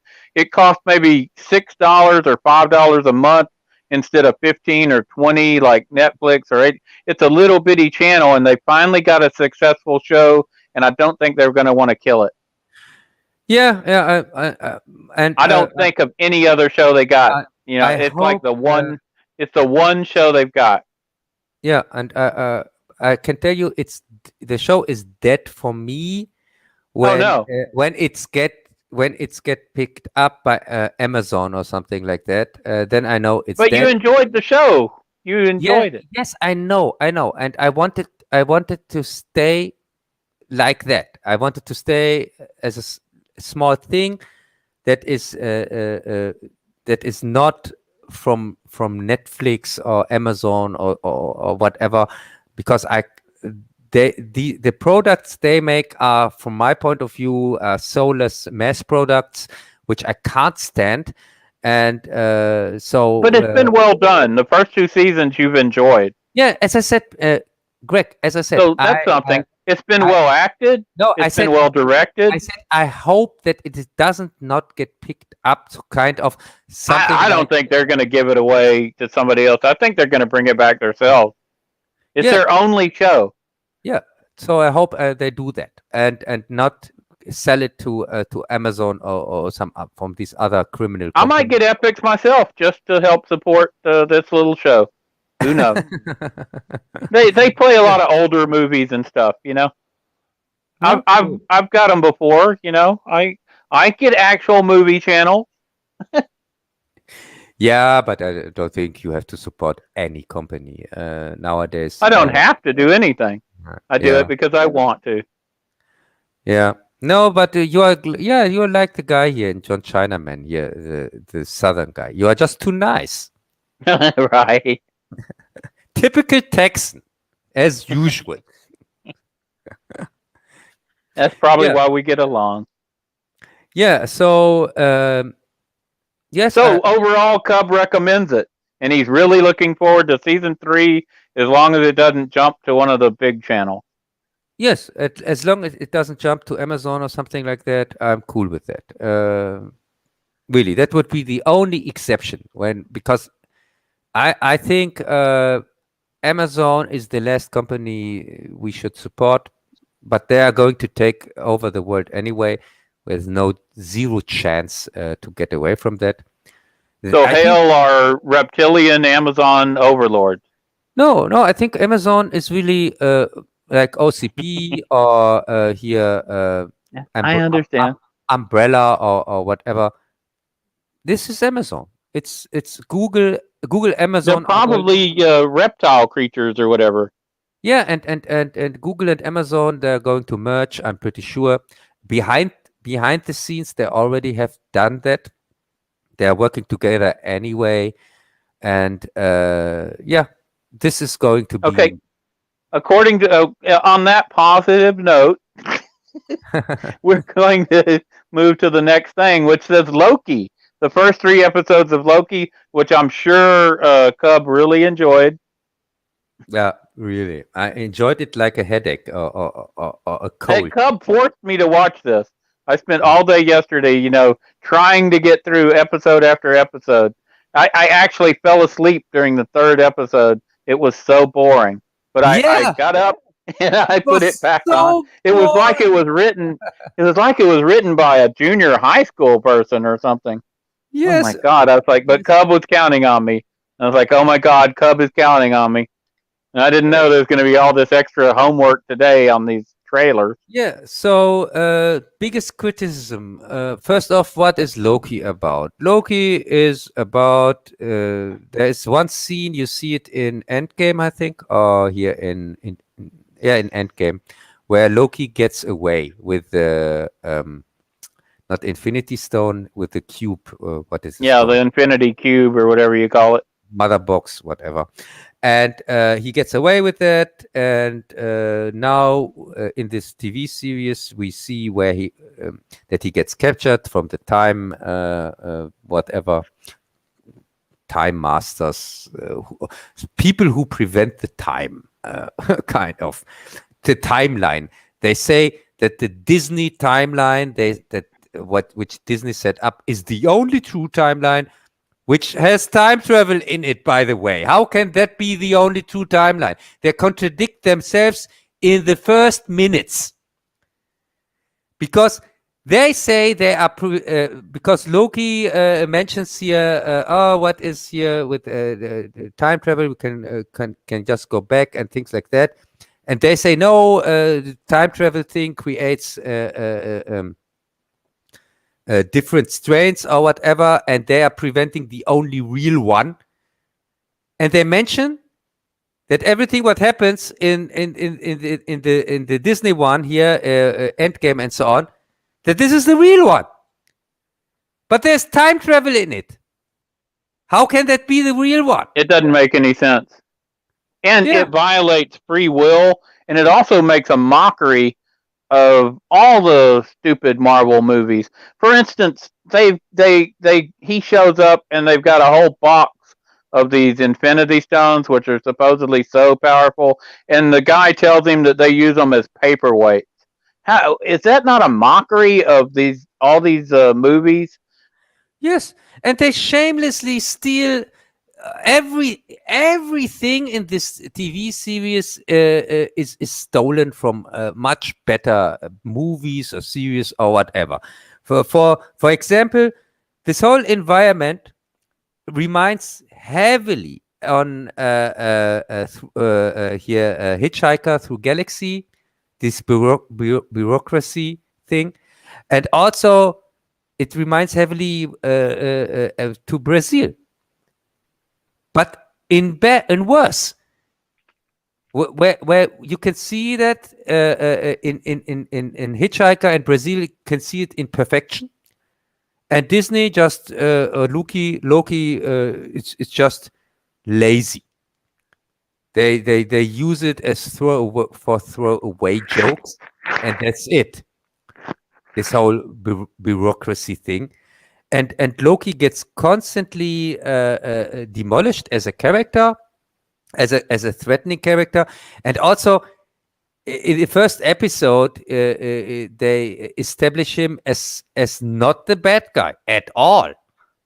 He's not really bad. He's just a little boy who wants an outsider whatsoever, and makes his tricks, and he cries even in the first episode. So yeah. So that was hard to see, wasn't it? Yes, and this is the usual trend from Disney to destroy their villains. The established villains from the properties they bought, like they did, or even which they themselves created, when Disney was an inventive and creative company, like here with Maleficent, where they destroyed the character completely. Like here latest, they did it with Cruella, where they completely destroyed the villain here from 101 Dalmatinas. And now with Loki, sorry, I'm not entertained to see that. Because he's a villain, and I don't even need a backstory for him, or to establish him as a good guy. So that's in the first episode. In the second episode, he joins this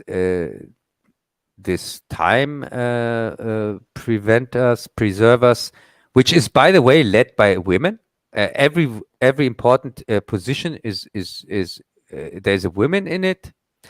And also, one thing about that whoever there's doing the casting, these women who they put in these power positions are just terrible actresses.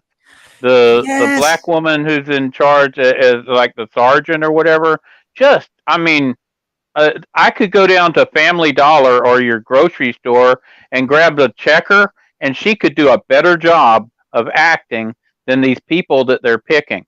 They're terrible.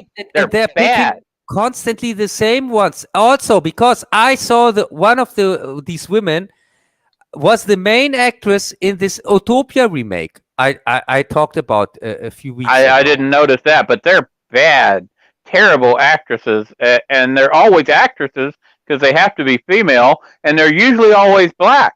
And I don't know if they've got a very limited pool or everybody's just hiring their friends or something. But oh my God, it's the acting and the writing is terrible too. They're always they can't express any emotion because they have to act like they're men, and they can't express any humanity. They're basically stripping the humanity and any ability of these women to give a good performance. Is I guess the director or the writer, or maybe they're just so bad at acting that they can't do it. But it's not just that they're putting the women in these positions. They're putting them in these positions and they're stripping them of any agency, any ability to make this into an interesting character. So they have to be shitty to the guy. They've got to, because the men must be humiliated. And that's what they do. And it's, if that's what you enjoy, well, this is going to be wonderful because that's what they do. The writing is exactly on the acting level, I think. Because it's like it's written by high school or junior high. I have seen these actresses. Yeah, I've seen one of the actresses in this other series, Utopia. I bet they acted the same, didn't they? And she has zero range. Zero. Right, zero. I have to. Zero. I had to sit through 8 episodes or 10 episodes with her as main actress, and she has zero range. So when I saw her again here in Loki, and I can tell you, the writing is exactly on the level of the acting. It's because everything else, if the writing would have been better, these actors, they can't pull that off anyway. I will say one positive thing about it. The guy who plays Loki is a decent actor, and Owen Wilson, who I've seen in all these different movies, he's in it, and he's given terrible lines and bad direction, but he's actually doing better as an actor in this than I've seen him do in a lot of his movies. So yes, yay, he's actually decent, but he doesn't have anything to work with. Yeah, he has nothing to work with, and here Loki actor, what's his name? Hiddleston. I can't think of it either, but you know who I mean. Hiddleston. That's it, Hiddleston. There you go. And he can't save it. No, he's trying. And Owen Wilson, when they have Owen Wilson in there, he's decent, but it's like you got children writing for him. And he's actually, normally, he's bad and the writing's good. So it's a reverse, Yeah, Normally, he's a bad actor with decent writing who can't deliver the lines. But now, he's actually trying. He's grown up and he's ready to do a good job, but, he's being handed crap. And, here you go. Here's a plate of crap. You do something with it.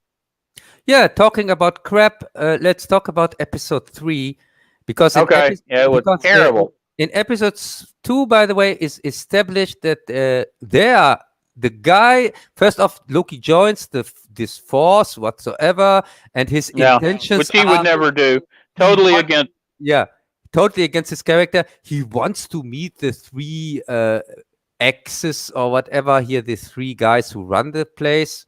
For some reason, because they seem to be the biggest power in the universe. Of course, they are all 3 female. I know they aren't shown yet, but I guess they are female anyway. So that's why. Have you ever heard of Calvinism? The Calvinists, they believe that everything is predestined. Like this stream we're doing right now, there was no way for us not to do this stream because it was always predestined. We were always going to discuss this. I was always going to bring this up, and there's no difference.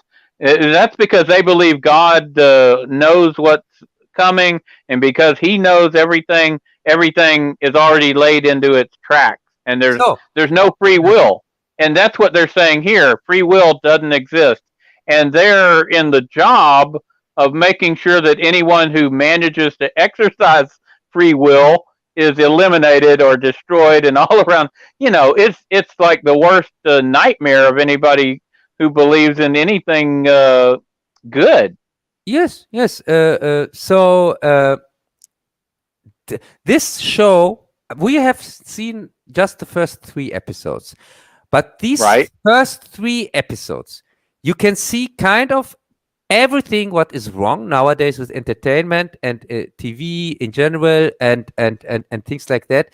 But you get also a lesson on lazy writing, one-on-one. Really, this is, if I would have had a class here of film students or something like that, I would punish them to watch this crap to see how not to do it. Just to point out all the mistakes and especially the lazy writing that is done there, because in the second episode, as I said, he joins this force whatsoever and then they found out the guy they are chasing is Loki. Yeah, and Loki's now a woman. In the third episode, Loki is not only female, or the alternate Loki, but we find out that Loki is bi, because she mentions that she's been with women and men, and he's like, oh, same with me. Oh, did you notice that? Yeah, you forced me to watch it. Now Loki is bisexual. Oh no. Yeah. Hey, Right? maybe we get a crossover with Solo too, where he can meet Lando or something like that. Where he can meet Lando Calrissian. Maybe. Yeah, and a robot. So yeah. You think Loki does robots too? It was so boring in that third episode. They're in a planet that's being destroyed, and they're just so unbelievable that she falls asleep, even though she's on a train heading out to save herself from being exterminated on a planet that's being destroyed. She falls asleep because she needs a nap, and Loki, of course, gets them in trouble with the local guards. Hey, wait, Greg. Don't forget his biggest trick, because Loki is the trickster, and how they get the information. Yeah, how they get the information from the woman. So they are in this place, and there is a house, and in this house there is a woman with a gun or something like that, and she directly shoots this female Loki, and then Loki stands there. And then he puts on a disguise, right, to try to convince her. So, yeah, this makes total sense. So, this scene, how can a scene like that get a pass? I don't understand. I don't know. And the dialogue between them is so unbelievable and stilted. Yes, because he turns into her man or whatever, because he saw a picture from her family behind her, so he turns probably, I think, in her man or dead man or whatever, but he turns into him in front of her eyes. It's not right. It's not how is that going to fool anybody? Yes, after she already shot his partner. He is a female Loki. So I don't understand how gets this a pass? Nobody checked. I don't understand that. Is it supposed to be funny? I don't know. Is it a satire? Because you saw the scene. No, it's not supposed to be funny. Yeah, because they're very serious. Yeah, because really, I didn't understand it. It's seriously bad. They don't care. And they don't care that this ruins all the Marvel movies. Yes. Nobody is acting on their own agency. Everybody is doing what these Time Lord women or whatever are forcing them to do. It's stupid. Yeah, I don't know. I don't have much more to say. It's bad. Bad acting. Except Owen Wilson and Loki are okay, but they're acting out words written by, I don't know, very limited intelligence children. Yeah, it's really unwatchable crap, I would say. Yeah, that's true. I think it has just 6 Avoid it. Yeah, it has 6 episodes in total, and maybe I'm going to watch the next 3 to give a short review on them. You're going to force me to watch them probably. And no, you have free will, like you saw. Right. I don't have free will. It's all predestined. I've seen Loki. Yeah, so I thought I had free will. Hey, it's like the vaccination. Total free. Here's nobody who puts pressure on you. Of course, pressure. If you don't watch it, of course, you can't talk with me about it. But don't feel pressured or something. If you don't get the vaccination, you're gonna die. Yeah. They're gonna take away your money and your medical and everything else. You lose your job and you can't go shopping anymore. But there's no pressure on you at all. Right? No tomatoes for Cub. Yeah. So yeah, so much for Loki. Thanks God. Hey, good. We talked about it. So let's go to the next one. Hang on. No, wait a second. Greg, you can talk a little bit about your James Bond review, because I have to go to the bathroom and I come back in a minute. Okay? It wasn't James Bond. It was Deadlier Than the Male. I know. Okay. Well, my review. Go ahead. Go. I decided to do a review of some fun movies. So for this summer, I decided Elke Sommer. She was a German-born actress from, I think she was born in 1940, and I really enjoy her movies. So the first one I picked was Deadlier Than the Male, and the German title, according to Cub, was alternately Hot Cats or Deadly Cats. Cats, and I forget the first words. I'm sorry. I'm bad at foreign languages, and Germany's so far away. I had no idea I would ever go there.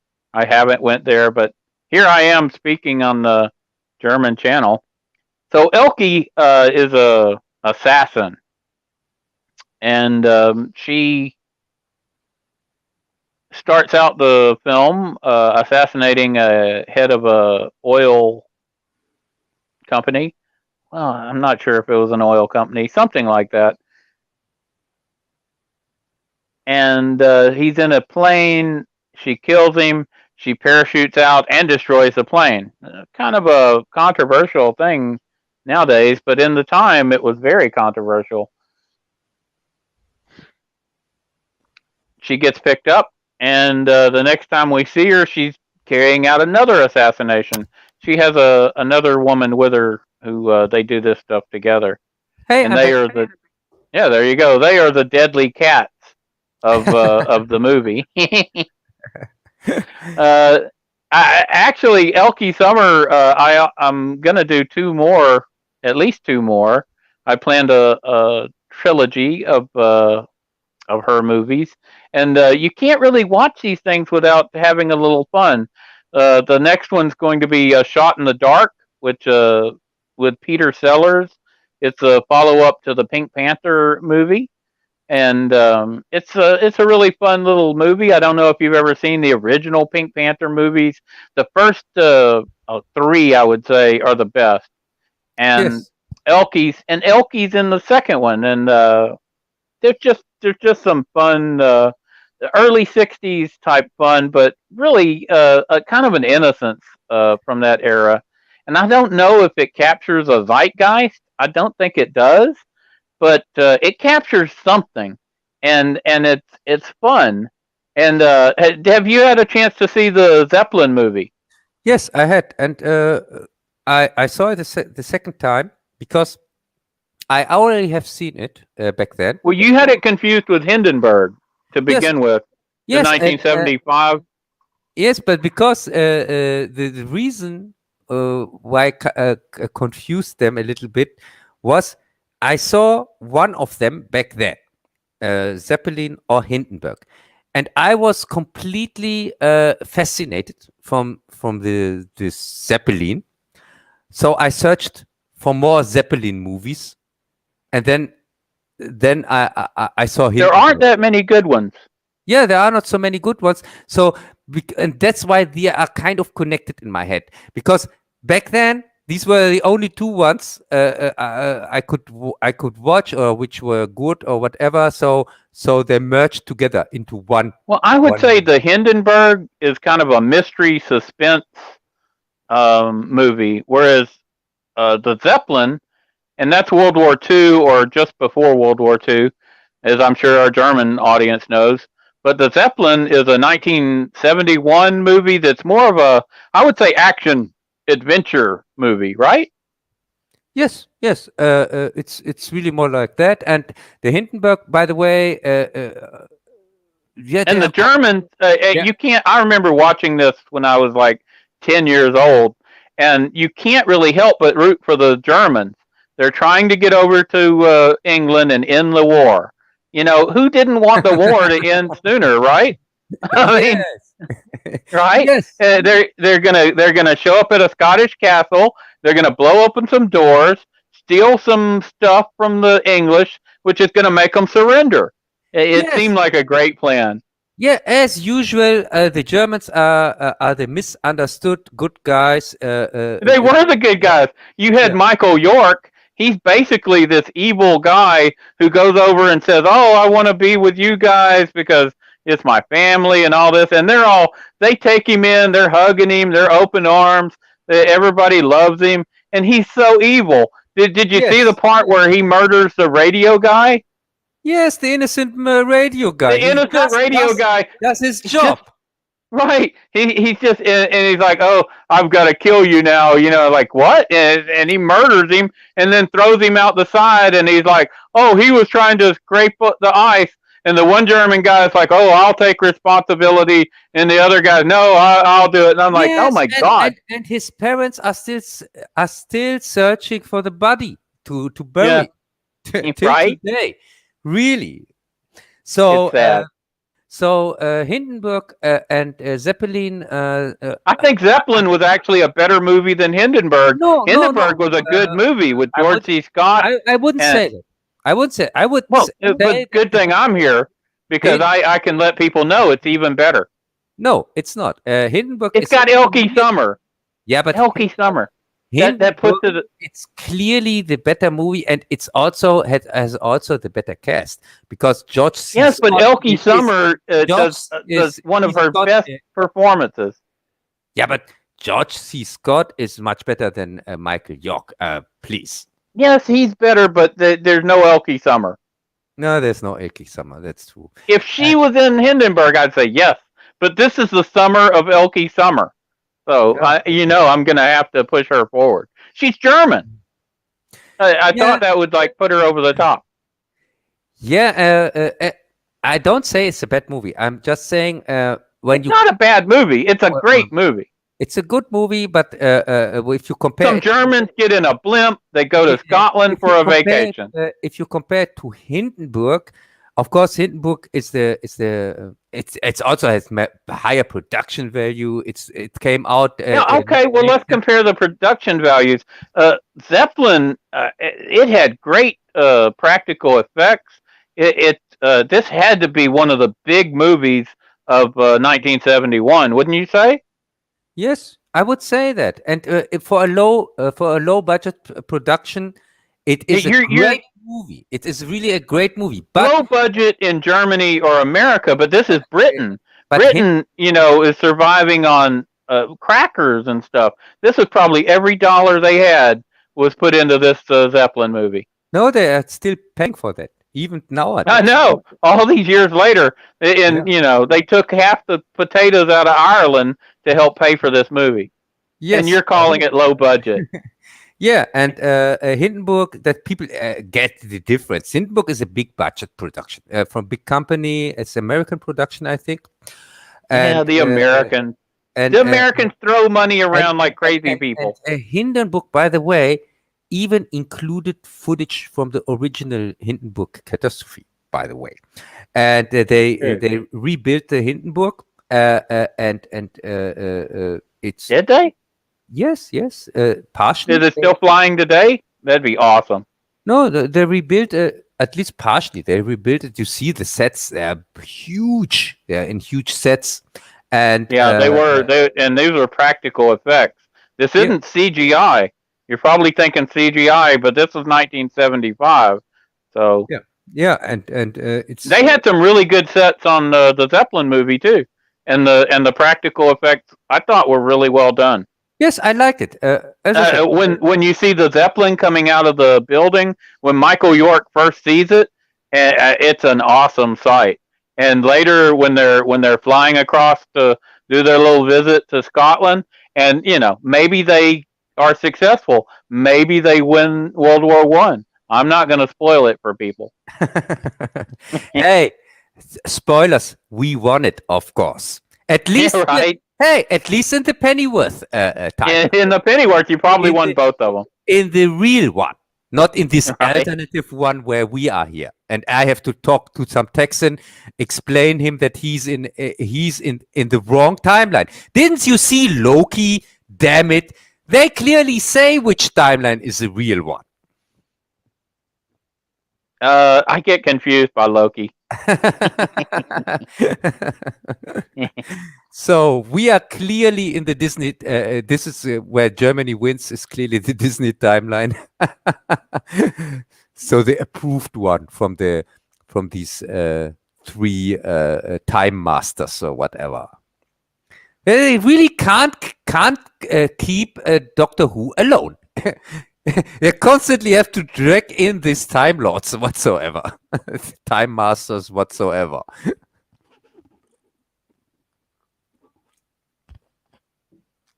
Yeah. So this Hot Cats one. You got confused. with Elke Summer. Yeah, I watched it. I liked it.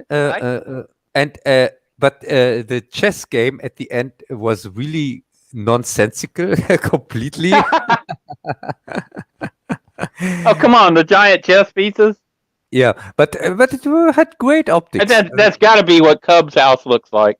Whatever he tells you, he's living in a giant castle in Germany, and he's got a giant chess set that's mechanically driven. This is definitely a look at Cub's house. Yes. All you have to do is go see that movie and watch for the ending, and you'll see Cub's chateau. Yeah. I think the most expensive shot was clearly when when the floor turned into the chessboard and these chess figures came up. That was awesome. Wow, this was such a great shot, and that was awesome. It was the most expensive thing in this movie because it had to be. Plus, making those pieces move around like they did. Yeah, because the floor clearly they could just afford one hole after that. This hole is really it's the only one. Even the hole finally surrounds this hole at the end, where even the bad guy is pushed in and things like that. And yeah, that's right. And the bad girls. The Drummond character is something the Brits are aware of, but I really wasn't aware of. I remember watching this movie a long time ago, but and I've watched the sequel since then. Have you watched the sequel? I think it's called Some Girls Do. I put it in Jez's Discord. Yes. But no, I didn't watch it because. No, and we were going to stream. You knew we were streaming. That was your homework. No, oh my God. There's an actress in it I can't stand. She's called Dahlia Lavi or something like that. And I can't stand her. She's so awful. Also, there's no need to watch it for me. There's no Elke Summer in it anyway. So that's true. Yeah. So, and it's not even the same cast as the first one. So it had the same actor as Drummond. Really? Okay. I think so. Yeah. Well, okay. Whatever. So as long as you've got your main character the same, and really on the what would you call it? His nephew on the Hot Cats version, I thought the American kind of drugged the movie down. I don't know who they cast, but he didn't seem like he had much acting ability. Yeah. His nephew. There's one thing that I got here when I watched it. They were really gruesome, or what you call it, because these women, they murdered the guys. The robot women. Oh, I'm thinking of the second movie. Never mind. No, the Hot Cats. They were really cruel. They were not the good guys. Oh, no, and they laughed and smiled as they did it. Yes, and for example, when they drugged somebody, and then they were really sadistic by talking to him. Now you can't move and things like that. And right, and then they threw him off the deal. Yeah, off the high rise. Yes, and he was completely aware of it.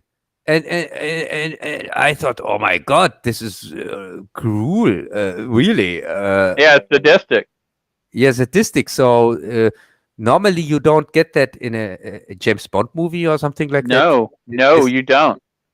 Yeah, this kind of sadism. And I thought that's what made this movie better in a way. because it was so different. And remember, this is the mid '60s. That is really different.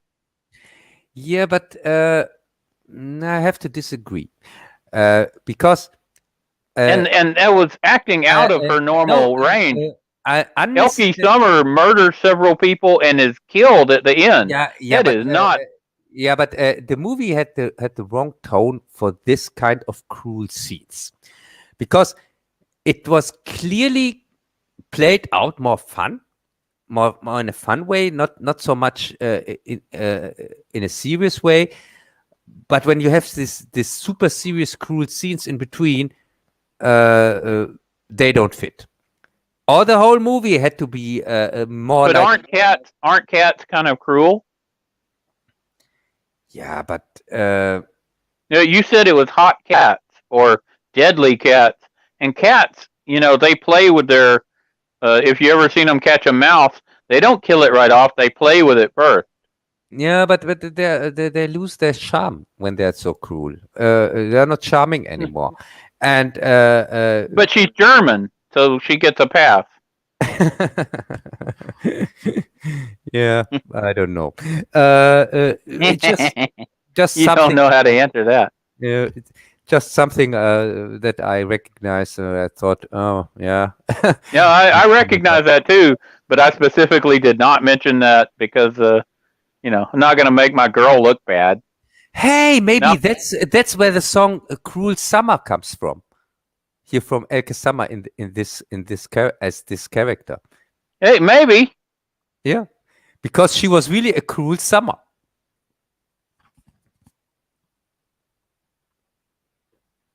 She was. Yeah, and it's the summer of Elkie Summer. Yeah. So I type in a new name, but yeah, she was good. But you enjoyed her in Zeppelin, right? And you've seen her in A Shot in the Dark. Yes, of course. And in Zeppelin, she plays the wife of the scientist. The wife of the scientist. Yeah. The friendly German scientist who's trying to bring happiness throughout the world. Yeah, and in Shot in the Dark, I think she plays the wife of Peter Sellers.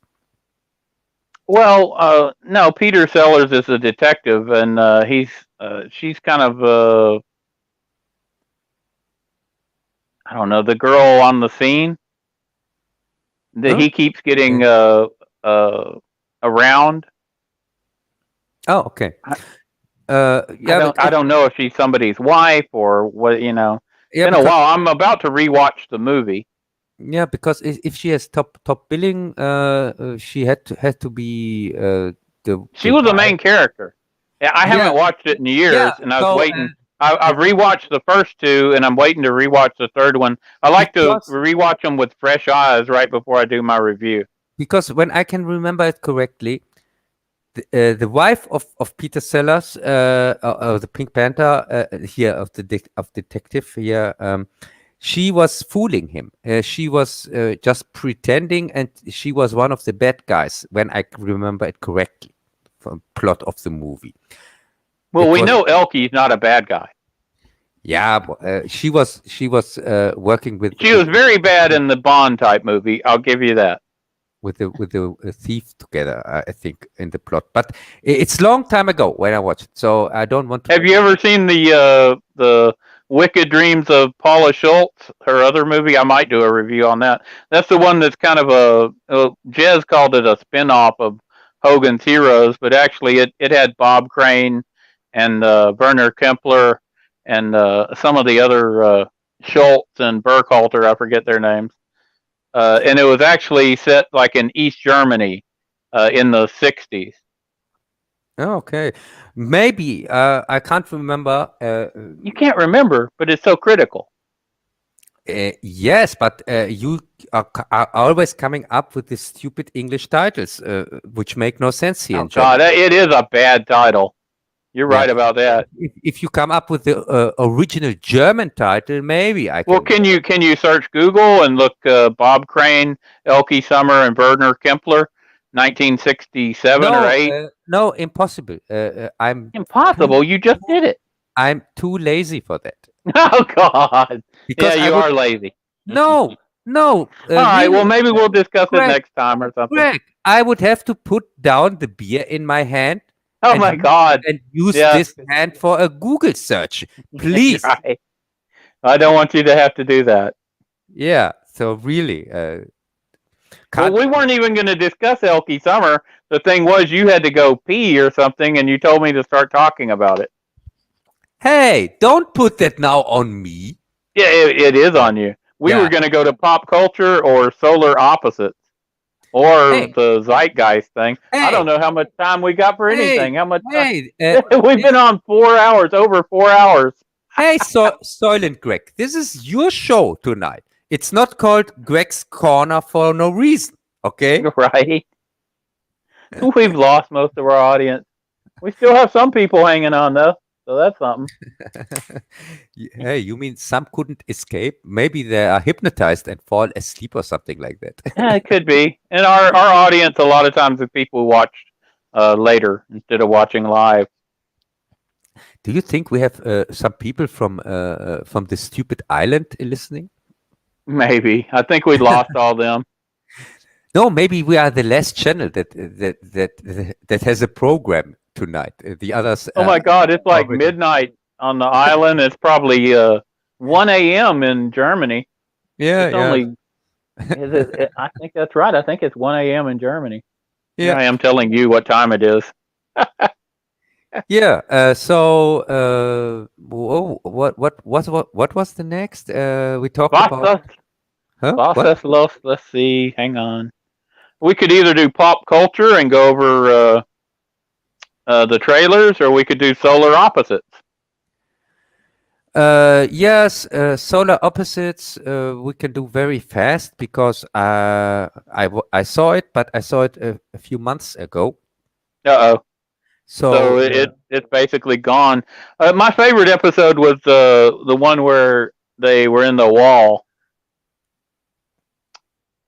Or you know, the whole episode was the people who were shrunk down.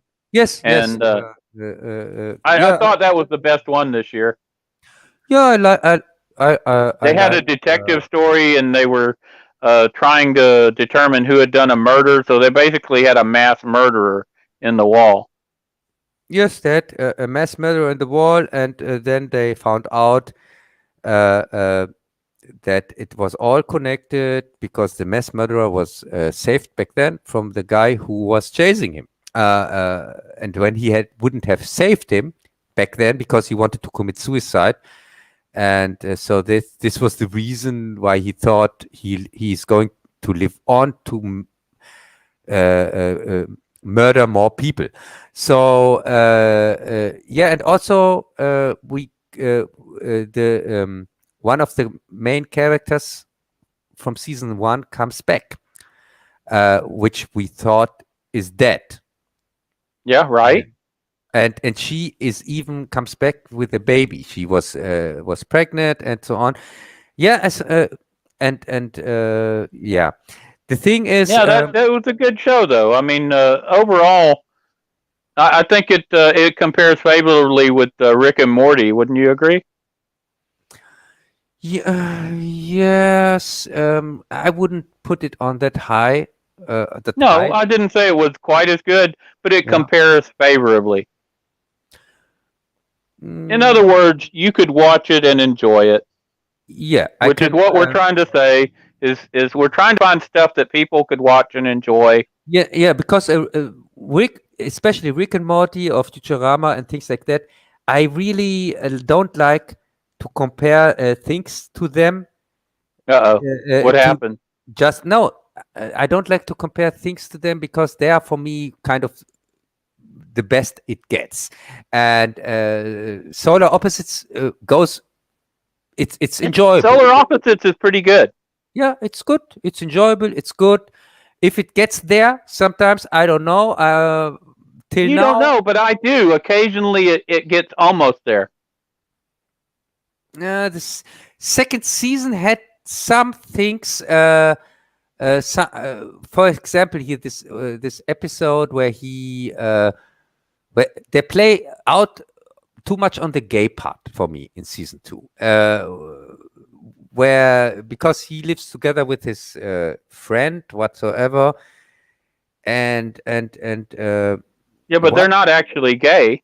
I don't. Yeah, they're not actually gay, but there's one episode where he goes on with somebody else, and which is also kind of a male, and it's just something that. Oh, you're more sensitive to that. I didn't Yeah. notice it, but you didn't even notice that Loki was bisexual. Oh, there you go. Yeah, because I was. Maybe you're just. I was. You, no, I was yeah, deep sleeping you fell at that asleep. moment. Oh my God! Yeah. I swear to God, I fell asleep during that third stupid Loki episode. Yeah, I had to turn it on again. Do you realize I had to watch that stupid thing twice? Oh my God. Okay, now you are the official Loki expert on this channel. Oh my God, it was a nightmare. Okay, so basically we can recommend season 2, but it's not as good as Rick and Morty, but it's watchable. Yes. And now on to pop culture segment. Yeah, and should we talk about the trailers? Yeah, that's part of pop culture. And you could also talk about Doomcock or whatever. You got that all cut off. No, I don't want to talk about this hack anymore. Him and Gary had a falling out, and Cub had to unsub him. It was a nightmare for Doomcock. Pretty bad week. No, but the falling out, I would like to ask you about that. I didn't really get what happened because I was already, because the thing was in the last Inquisition I watched, he mentioned that he got vaccinated, and I didn't even finish the Inquisition. I directly unsubbed and didn't watch anything Doomcock anymore. So, but after that, it seemed like that this fallout happened, which I didn't get. Okay, so on Gary's channel, somebody was on there saying, basically anybody who watches Doomcock's a moron, and rah, rah. It's kind of something we've heard somewhere else. And if you can remember from that conversation, Doomcock kind of expected Gary to speak up and say, "Hey, no, he's my friend," and whatnot. But Gary said nothing. Gary was silent, and Doomcock took that silence as acquisition or whatever, and he kind of called him out on it, which I guess he had to, with all his people upset. And I guess Gary and him had a private conversation and got past it, but not really. Yeah, and what I have heard from Gary in his Nuna, because I don't watch his Friday night crap or whatever, because of his boring guests here, like Jeremy and so on. So I don't watch this crap. Waste my time with it. So on his Nuna, he said that he there is probably no Inquisition anymore. That wow, over. But this was the first thing I've heard of this whole subject anyway. So for me, this came really out of nowhere. Well, what I used to like watching was the Exozone. You ever see that? Where Doomcock and Gary get together and they talk about UFOs or Bigfoot or whatever. Yes, I saw the first ones, but I'm not. So that's I would sometimes, and I watch an occasional video from each one of them, but it's been less and less as time has went by. And what I do watch, I watch Andre with his Midnight's Edge, and Kamran Pashar, who seems to be very intelligent and has a lot of good points. One of the things they were talking about was Kathleen Kennedy being written badly about in the Atlantic article and the Forbes article recently. Yes, I watched that also, by the way. Yeah, and how this is, and he predicted all this before it came out. So he said, okay, he lays it out for you in linear analytical fashion, and he says, if this is going down like I think it is, then first of all, you're going to see A happen, then you're going to see B happen, then you're going to see C happen. And then when it happens, he's like, okay, look at this. Look at how they word this. Look at that. Look at how they word that. Look at the third thing and look at how they speak of it. And sure enough, it all matches up with what he said previously, which is interesting to me. Because if people aren't interesting, then that's when I dump them. I don't dump them because somebody says, oh, if you listen to them, you're a moron. And, you know, you can say whatever you want. I'll unsub somebody for my own reasons, not because I'm being forced into it because, you know, peer pressure or something like that. But I've got, like I said, I've got over 400 subs. And if I want to go on there and look on my sub channel, man, all I got to do is I don't sub to people unless they give me a reason, which usually means they put out something interesting. And so I can go on to my subs and I can always find something interesting. Greg, if you can remember, I was one of the first ones who even subbed to Doomcock back then when he was really a small channel. And, right, I was too. Yeah, and he had a second video out when I subbed to him, and I recommended him to many people. I recommended him even to one of my friends here, who lives in this town, and showed him. Well, there you go. His takes on discovery and so on, and told him he's an honest guy. He has an unusual take, and so. I was really one of his fans from the first moment where he appeared, and I stayed loyal to him the whole time, and even defended him in the streams. You know that where I know where I defended most of the things he does, but then he started to sell out, which I called out directly. Really, when he erased his videos on for the bogus reason for this where YouTube made this new law with kids and so on, and he used that as a reason to put his earlier content, his earlier reviews on Discovery and so on, put it behind a paywall, and instead of just putting it there and saying, yeah, now I want to make money like every other YouTuber. It was about money. Yeah. He used this censorship from YouTube as a reason, which was as a lie. And this was one of the first times where I started to criticize Doomcock, and I would have done that with anybody. But I was still a fan, and I thought, okay, I don't like the way, like how he handles things. And then don't forget, there came less and less reviews, and now and it was more and more clear that it's all just about money with him, really, because you just have this his super chats and people join the channel, become a member, blah blah blah, and things like that. You get less and less content, and more just shows to produce money for him, and even pretending that he needs that to keep the lights on, as that he has any production values or something like that, which is a joke. It is. Yeah. Do you see he sometimes gets $50 and $100 super chat? Yeah, something like that. So please. Yeah, I can see what Jez is talking about these morons, you know? Yeah.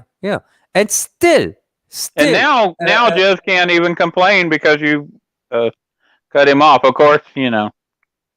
Yeah, but still, I was still loyal, really, to the end. But when he mentions that he also got vaccinated for no reason, by the way, just to get his freedom back or whatever, but he can't pretend to be this this rebel or whatever. He's against tyranny of the giant corporations and against destruction of our culture. And then he's the one of the first ones who get the shot. Why? Did somebody put a gun on his head and told him you have to get it? He's anonymous anyway. He didn't. I know. He's the last person on this planet who has to mention that. Because I don't understand. So for me, clearly, he knows exactly that things that he says there are 100,000 people who listen to that. So when he says something like that, and we know that he's a sellout because he proved that already, then I don't know. I see there an agenda, and agenda is exactly that what he is supposedly talking against the whole time. That's true. What do you think about what Cameron Pasher says on the articles when he's on Andre's channel? I think he's completely right with his analysis, but I also think this goes into something else I already mentioned. They're running out of things to talk about, and now they're kind of digging out again, Kathleen Kennedy, Star Wars, whatsoever. Sorry, this is kind of old news for me since 2 years. So yeah. Well, her contract's up in a couple of months, and you know. Yeah, but the damage is already done. And the damage is done. And there's no doubt about that. I really don't see a future for these properties anyway, with her, without her, because. What did you think about Harrison Ford being injured on the set? Again? Did you hear about that? He's out for like 6 weeks at least. Yeah, but apparently he broke his shoulder. Yeah, but we heard the same thing. Can you remember Harrison Ford injured at the set? This is also old news from here. The Woke Awakens. Can you remember where he broke his foot or something like that? Are you thinking of Tom Cruise? No, I'm thinking of Force Awakens. Harrison Ford. He did. He broke his leg, didn't he? Yes, and really, sorry, it's again Disney. He was a lot younger then. Now he's like almost 80. Yeah, and back then he was 70 or something like that. So he was also not. Really I'm just saying, when you get up to 80 years old, it's hard to recover from a broken shoulder. I don't know if he's going to be able to come back. Do you think it might just totally scuttle the whole movie? No, of course not. He isn't going to be that important part in the movie anyway. He's just introducing the next generation, like they did. The girl, the woman who was on. What was that show? Yeah, like they did in Fast Awakens. So it would be kind of the same role for him again. You think they'll have him killed? Like somebody will stab him in the belly and kick him off of a bridge or something? That'd be perfect. Just like happened to Han Solo. Probably. Yeah, no, they don't. Not going to repeat this stupid mistake. But please, I wouldn't wondering if they kind of use the same script like with Force Awakens, at least the part of Harrison Ford, that he just runs around like a confused old guy who mumbles things from the past, which make no sense to some unknown actors that they try to establish and saying, oh, I like this one, and oh, she's really good, and things like that. And oh, don't you want to join my Indiana Jones team or something like that? Yeah, I can see that. Because they're unimaginative hacks. This is a bunch of the creativity is zero. We are talking about the same production. Oh, there's no doubt. That's behind Loki and things like that. where we already this is artistic.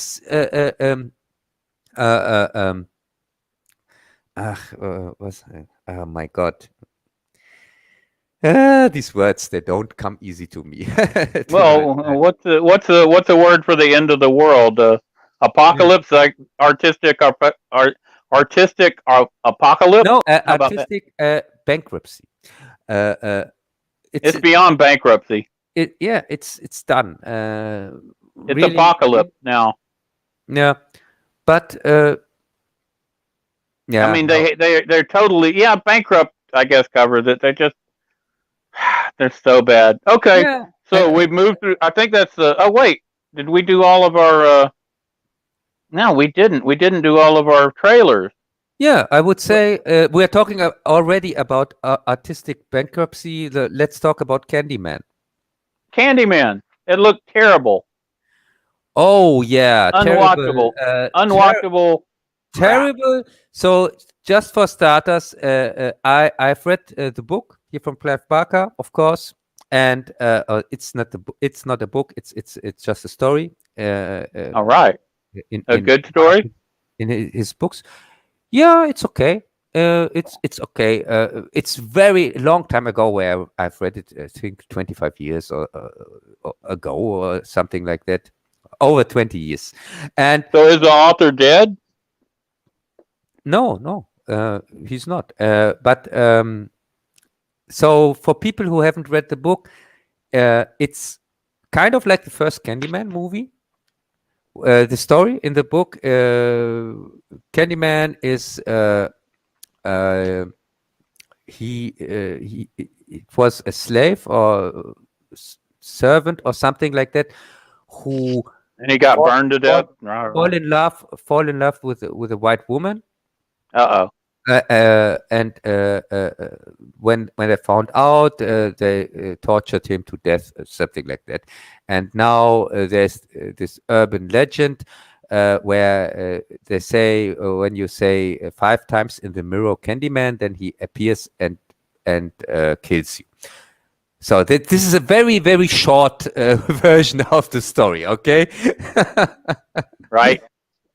And this, as I said, this guy, original Candyman, he died in the time of slavery, 1700s, something like that, and yeah, that's the legend. And the first movie kind of tells the story. Not exactly. There are some major differences, but I'm not going into that right now because I'm making a review anyway. All right. It's one When's that coming out? Sadly, beginning next year. It was next year. It was planned. Oh my God, 2022. That's when Soylent Green goes down. I know. Are you giving out free Soylent Green with every purchase? Yes. Yes, but it's one of 4 Clive Barker videos. I make a whole Clive Barker retrospective. The other 3 would be and the Candyman just gets its own video, not because it's such a good franchise or interesting franchise, because the Clive Barker one is a very big one.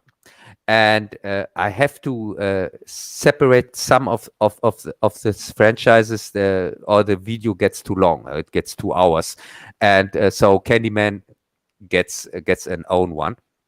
And the other both 3 would be Hellraiser, and then Cub versus Hellraiser, and Nightbreed, I think, where I talk about all the other ones. Yeah, that's at least what I have planned.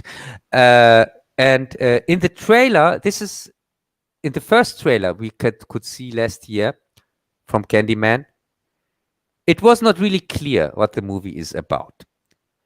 The first trailer was also awful, but it didn't give away anything from the story, really, or from the background from Candyman. So it was everything was vague.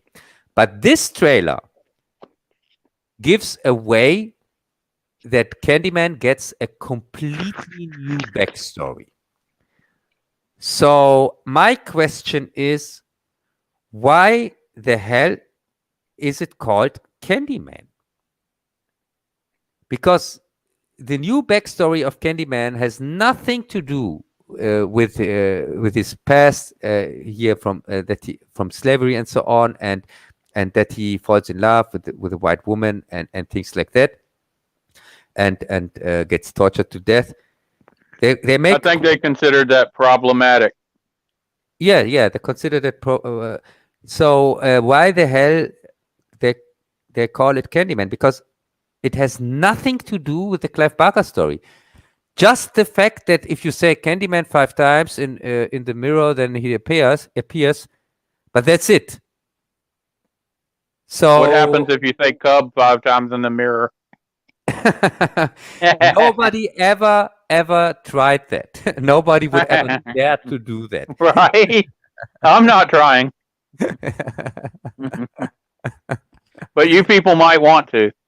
Yeah, probably Cub turns into Yapango, and then you get the German version. Probably. Maybe one of Cub's videos starts showing. Yeah, but who knows? But with Candyman, as I said, and the trailer looks awful, yeah, and I'm zero interested in this movie, and so yeah, me too. It looked really bad. Yeah, and yeah, let's see, and it's just a big disappointment to see that how they get away with this crap. Okay, our next one was Halloween. What is it called? Halloween Kills. Halloween Kills. There you go. Yes, and it's again Blumhouse production, so I really don't expect anything quality either. Yeah, the last one, I already made clear what I think about it. And Halloween. Well, it was very short. It looks like I saw some fire trucks going across, and they were going to put out the fire at her house where she'd set Michael Myers to burn up, right? Yeah. And where she says, let it burn, let it burn. Let it burn. Yeah, something like that. Because I want to kill somebody.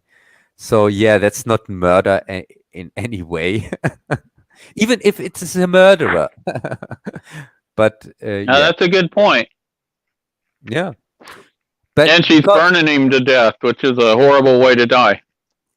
Yeah, but we know that anyway, that he's going to survive. So, how do we know that? We don't know. No, they announced Halloween 2 and 3 already with the first movie. Can't you remember? Without Donald Pleasance, it's hard to carry on the series. Yeah, it is. I thought Donald Pleasance did some of his best work in Halloween 1 and 2. Yes, I agree on that. I mean, other than Puma Man. Yeah, of course. Puma Man is his crown jewel, what you call it. Yeah, and he had another one. I forget the name, where the tunnel or something, where he goes down in the tunnels under London, where they have their whatever you call it, subway or whatever, and there's cannibals who've been living there forever. It's probably a true story. I wouldn't doubt there's cannibals all under London. Eat up with them. God, all of Britain might have cannibal. Yeah, probably. And but with Halloween, as I said, I was surprised that it finally comes out in October. Oh wow, this October? Seems like that. Why should they release a trailer if it's not this October? Because the trailer just says October. It doesn't say a year. So oh no. You think we might have to wait an extra year? I have no clue. I have to look that up, and because I have a Halloween review, and I'm not sure if I expand that or if I make a third Halloween, because I have already 2 Halloween videos, and I normally said that I want to make start a new one. So with this new Blumhouse crap, and I don't know.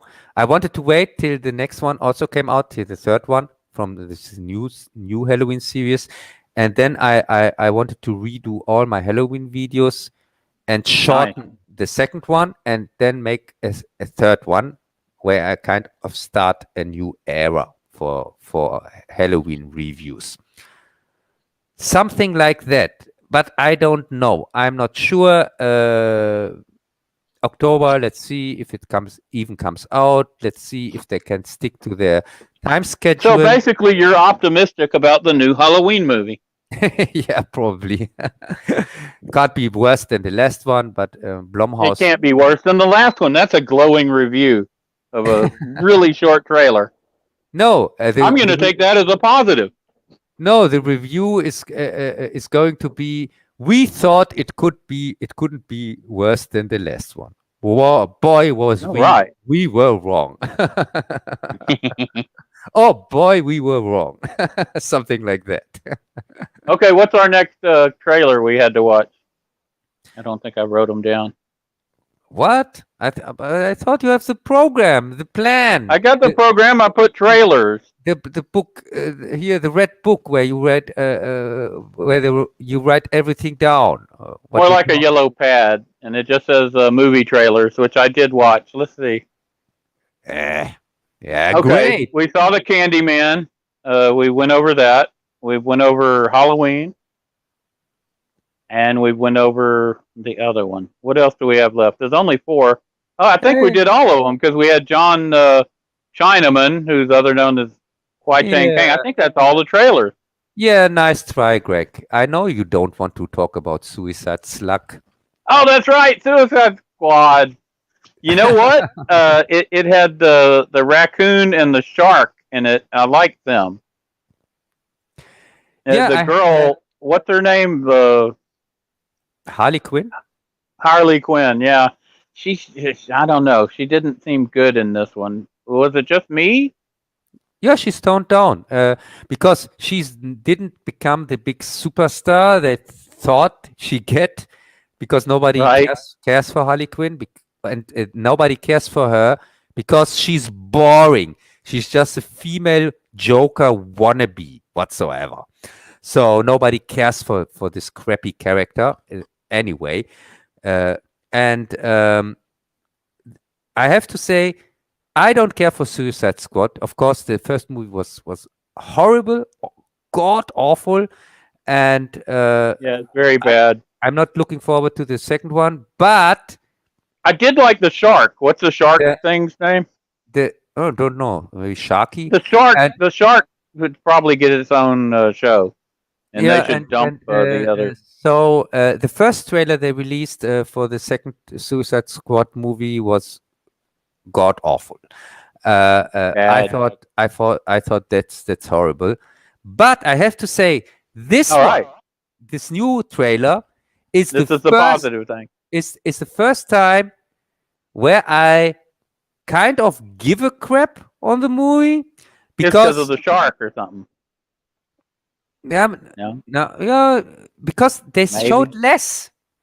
So this Harley, they have already released 2 Suicide Squad trailers here for the new one, and the first one was the worst. Then the second one was not so bad as the first one, but it was still very bad. And now this new one is kind of the best one from these 3 trailers, and it shows the least. It shows the least from the movie, by the way, because the first ones showed so much from the movie. Also, it showed one of them showed the big calamari thing and things like that, and I really thought, oh my God, your advertisement department is horrible. It's just crap. So you have this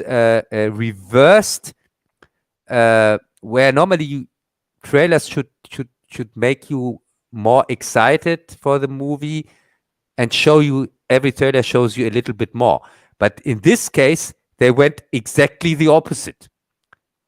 And it was smart. They know to show less because they got crap. It looks bad.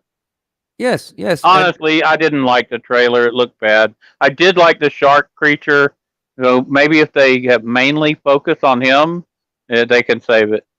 Yeah, the trailer is crap. I give you that, but it looks better compared to the other trailers they released. Because it's shorter and you're happier. It's shorter. It shows less, and so if that would be the first trailer I would have seen from this movie, I would say, yeah, I'm not interested, but it looks already better than the first movie, the trailer, what I see in the trailer. If that makes sense. Because the first movie was complete crap. There was nothing interesting, not with the trailers, not with the movie itself, not with the re-editing, nothing. It was a complete disaster, the first Suicide Squad. And I hated Will Smith as Deadshot. Yeah, he was terrible. He's not back, right? Yeah, I guess he's not back. And his acting was terrible. It was almost as bad in the After Earth or whatever that movie he did with his kid. You remember seeing that with his the worst acting ever? Yeah, and that was a Shyamalan movie with they spent what, 200 million or something on that. Don't forget his acting in I Am Legend, please. Oh my God! Yeah, and that was the follow up to Omega Man. I mean, I was really looking forward to that. And it was also a complete disaster as usual. It was bad. He did not seem believable. I mean, he didn't seem like he was the last man on Earth. He seemed like he was having fun. Yeah, and there was so much overacting in that for no reason, and he was so unbelievable, and the whole story didn't make any sense because he was not the last man on Earth. There were other people. He didn't just care for them. He didn't want to have anything to do with them for no reason. Typical. For no reason, by the way. So he is complaining about being alone the whole time, but he didn't care for the other survivors anyway. Right? Yes. Who does that sound like? Who does that remind me of? Yeah. So I'm not gonna say. Yeah. Just cared for his stupid dog because it was the dog of his daughter, which it wasn't, by the way. So yeah, no, sorry, this was crap. This was complete crap. Well, I think that's everything, Cub. We've made it through the entire deal. Yeah. The other zeitgeist things I think we'll pick up on next time. We kind of covered the part I wanted to cover with the Lone Wolf and Cub. We might pick up on that again, and different movies that reflect the zeitgeist of different decades. Yes, I think that would be an interesting point to go over. Yes, we should go more into that next time. And we have Warrior Season 2. Cub will have a chance to watch that. Yes, I'm really looking forward to that because I really like the first season, and as I said, Warrior or John Chinaman is not on the same level as Deadwood, for example, but it is on kind of a level on Banshee. And Banshee, that's another thing. We could maybe discuss Banshee season 1 or something. Yeah. And Banshee is fun and entertainment. It's exactly. So we're looking for fun, entertaining stuff that y'all people can enjoy. We really appreciate you hanging with us all this time. It's been almost 5 hours, which is crazy. I don't know what time. It's got to be pretty late there in Germany. Yeah, it's 2:00 in the morning here. So I would say thanks for listening, everybody who could listen to that that long. Right. And, we really thank y'all guys. Yeah, and I see you. We see you next time, and so I would say we are